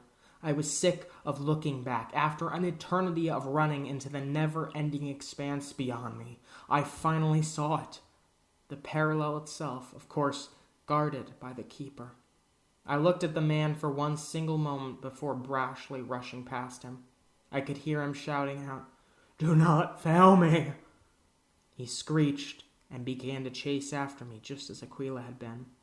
I eventually got right up to it for the first time ever, the parallel itself. It was truly a magnificent sight, an expansive, immaculate pane with a blurry, muffled vision of another universe behind it. But there was little time to lay in awe of it. Rather, I had an important task before me. The keeper began to rush toward me, and Aquila wasn't too far behind, so I had to act now. I grabbed the knife steadily and, though my hands were shaking, had the most important, pivotal moment of my entire life right before me. I brought up the blade and finally struck downward, slamming through a jagged corner of the glass and breaking it off perfectly. I bent down and quickly grabbed it, knowing that there was only one thing left to do now with my weapon of choice. I gripped the shard tightly and began running right toward Aquila, every vein in my body pounding with tension. As I gripped onto the shard, I felt an immaculate power come over me. I felt as though I could practically do anything to my surroundings. I began to envision a whole other world in front of me. The colors changed. The grass grew browner. Trees sprang up with falling leaves, and gusts of chilled breeze accompanied my rush toward the enemy. This shard opened up not simply another world, but specifically the exact world I needed. A graceful sunset was very nearly eclipsed by the charred command center of the monster I was up against, but I wouldn't let him block it fully. A hill began to grow in the stretch between the two of us, speaking the truth to me, the path forward. I began to slam my feet into the ground harder and harder, but also faster and faster, reaching the top of the hill, and just as Aquila came into view, I made the jump. All the force of the past, present, and future lifting me into the air and allowing me to rain down unimaginable force unto him. I crashed through the air gracefully and slammed the shard directly into his abdomen, slicing into his body with a strange smoothness and then quickly snapping back to reality.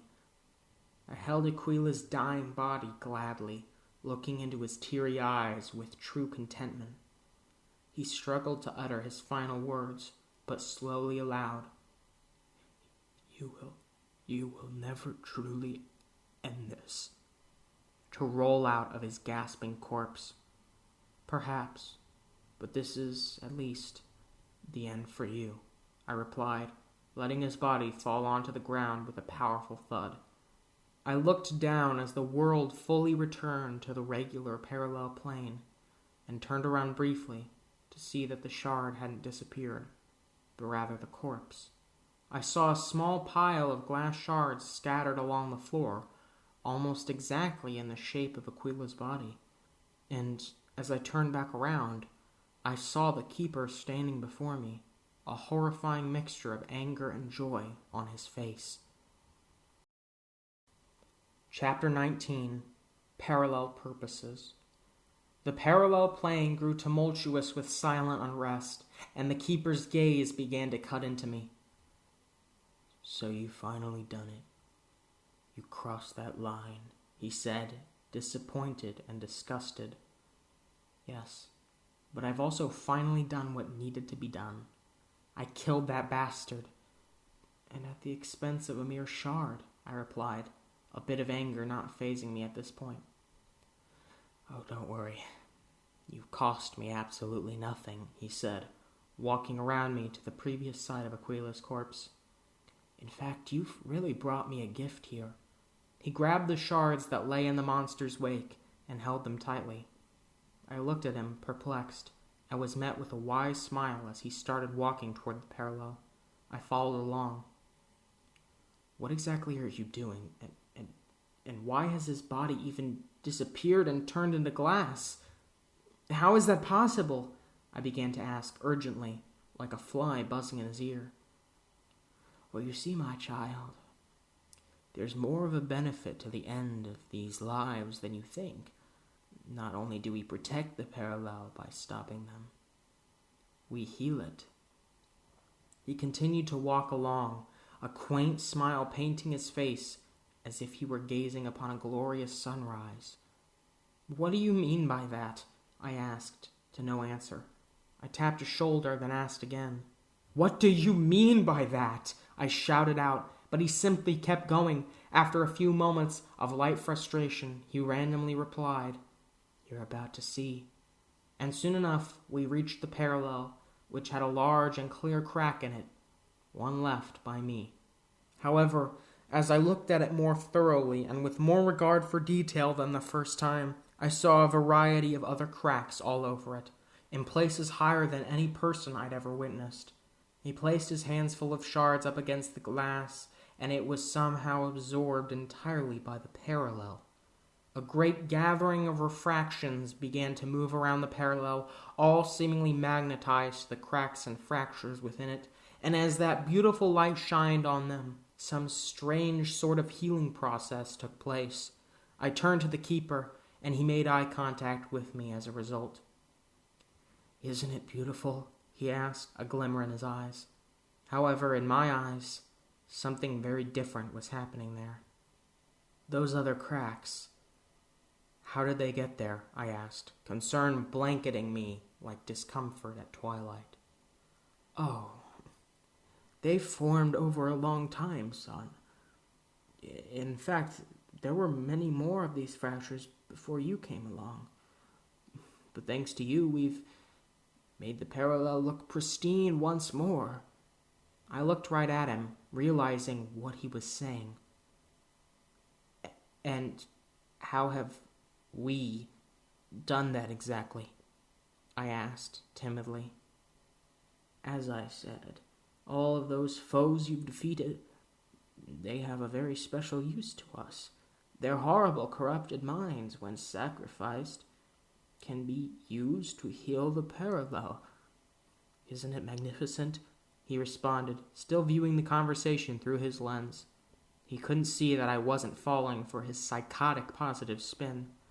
I knew exactly what he was doing. "So these cracks have formed over time?" I asked, and he nodded securely. "And you've healed them with—"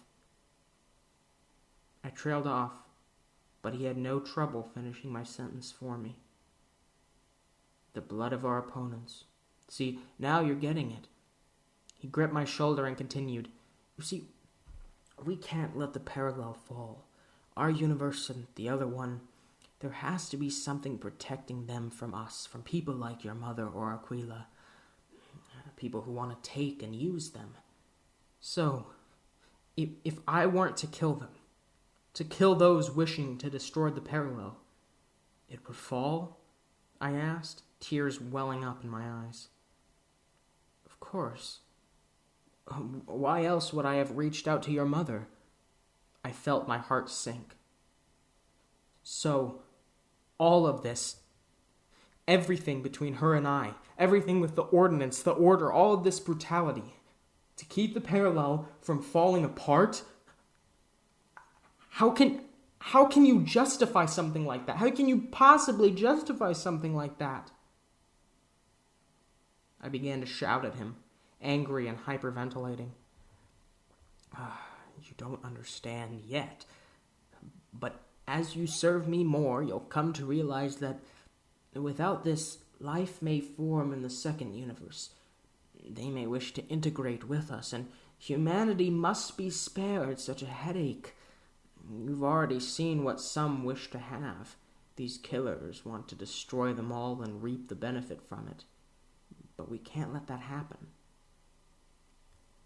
The hypocrisy was stunning.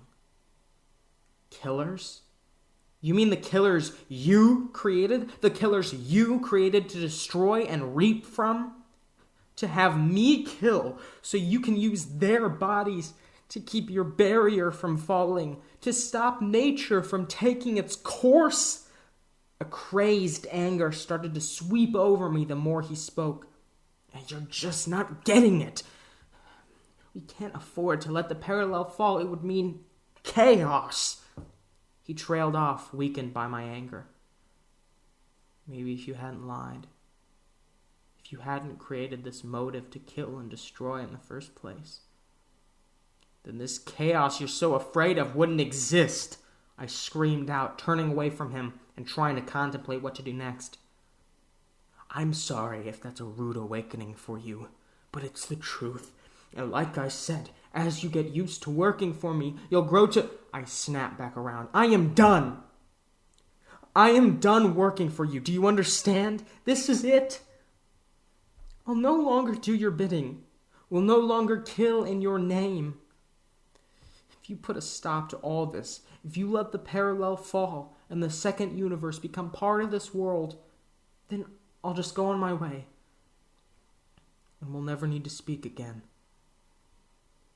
I looked up to this man, this scumbag I had idolized, and felt nothing but contempt and regret.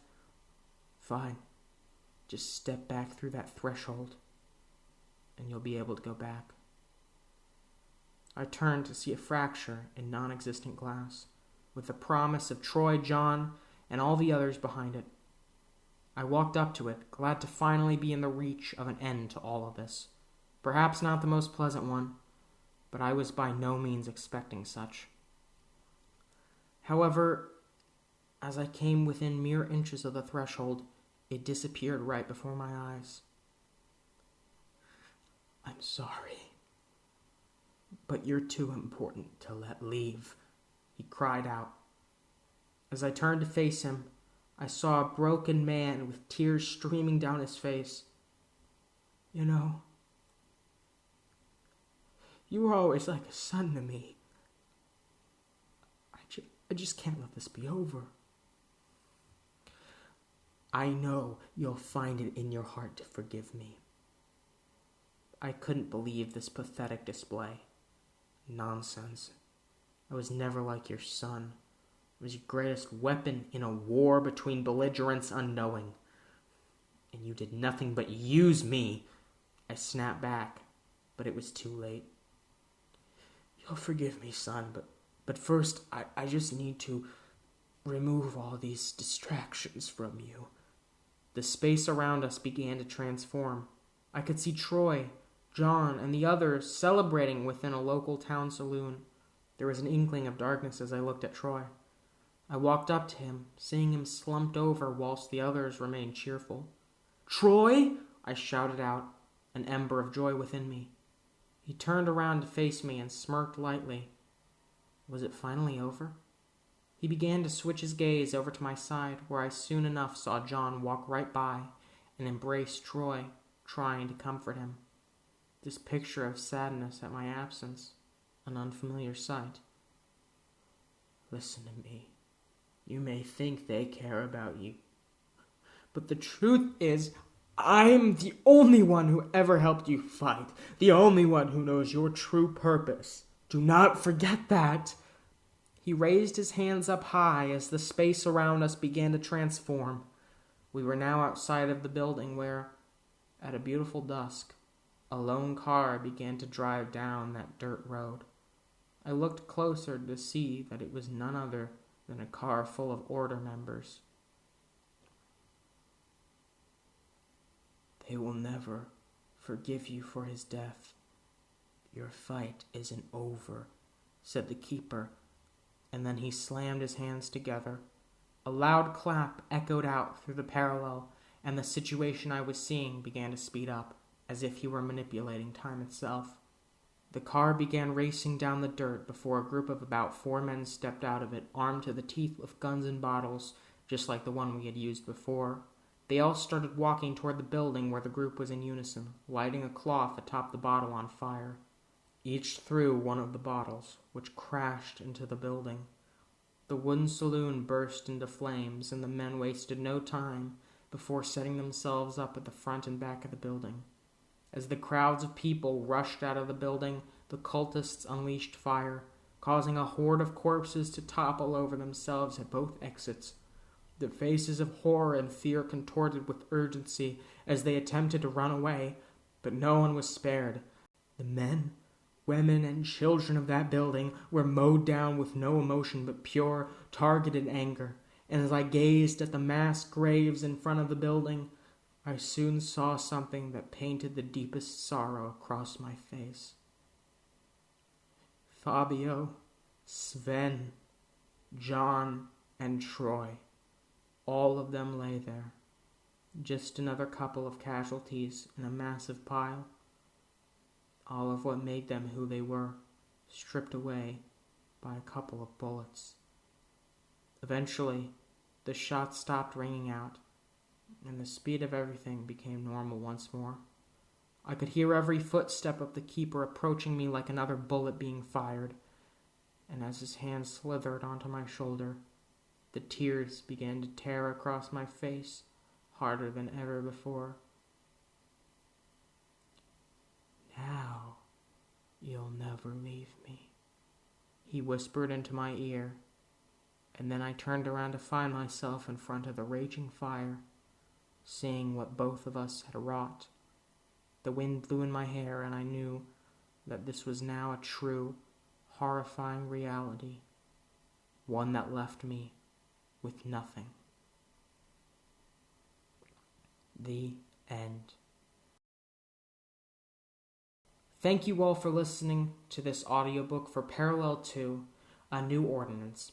If you haven't already, make sure to check out the audiobook for the previous parallel book, Parallel, A Story of Two Universes. And there's an upcoming third book, which is a spin-off to the current series, titled Pravil, A Parallel Tangent, so be on the lookout for that. If you enjoyed this, thank you very much. This was written by me, WalterTGB.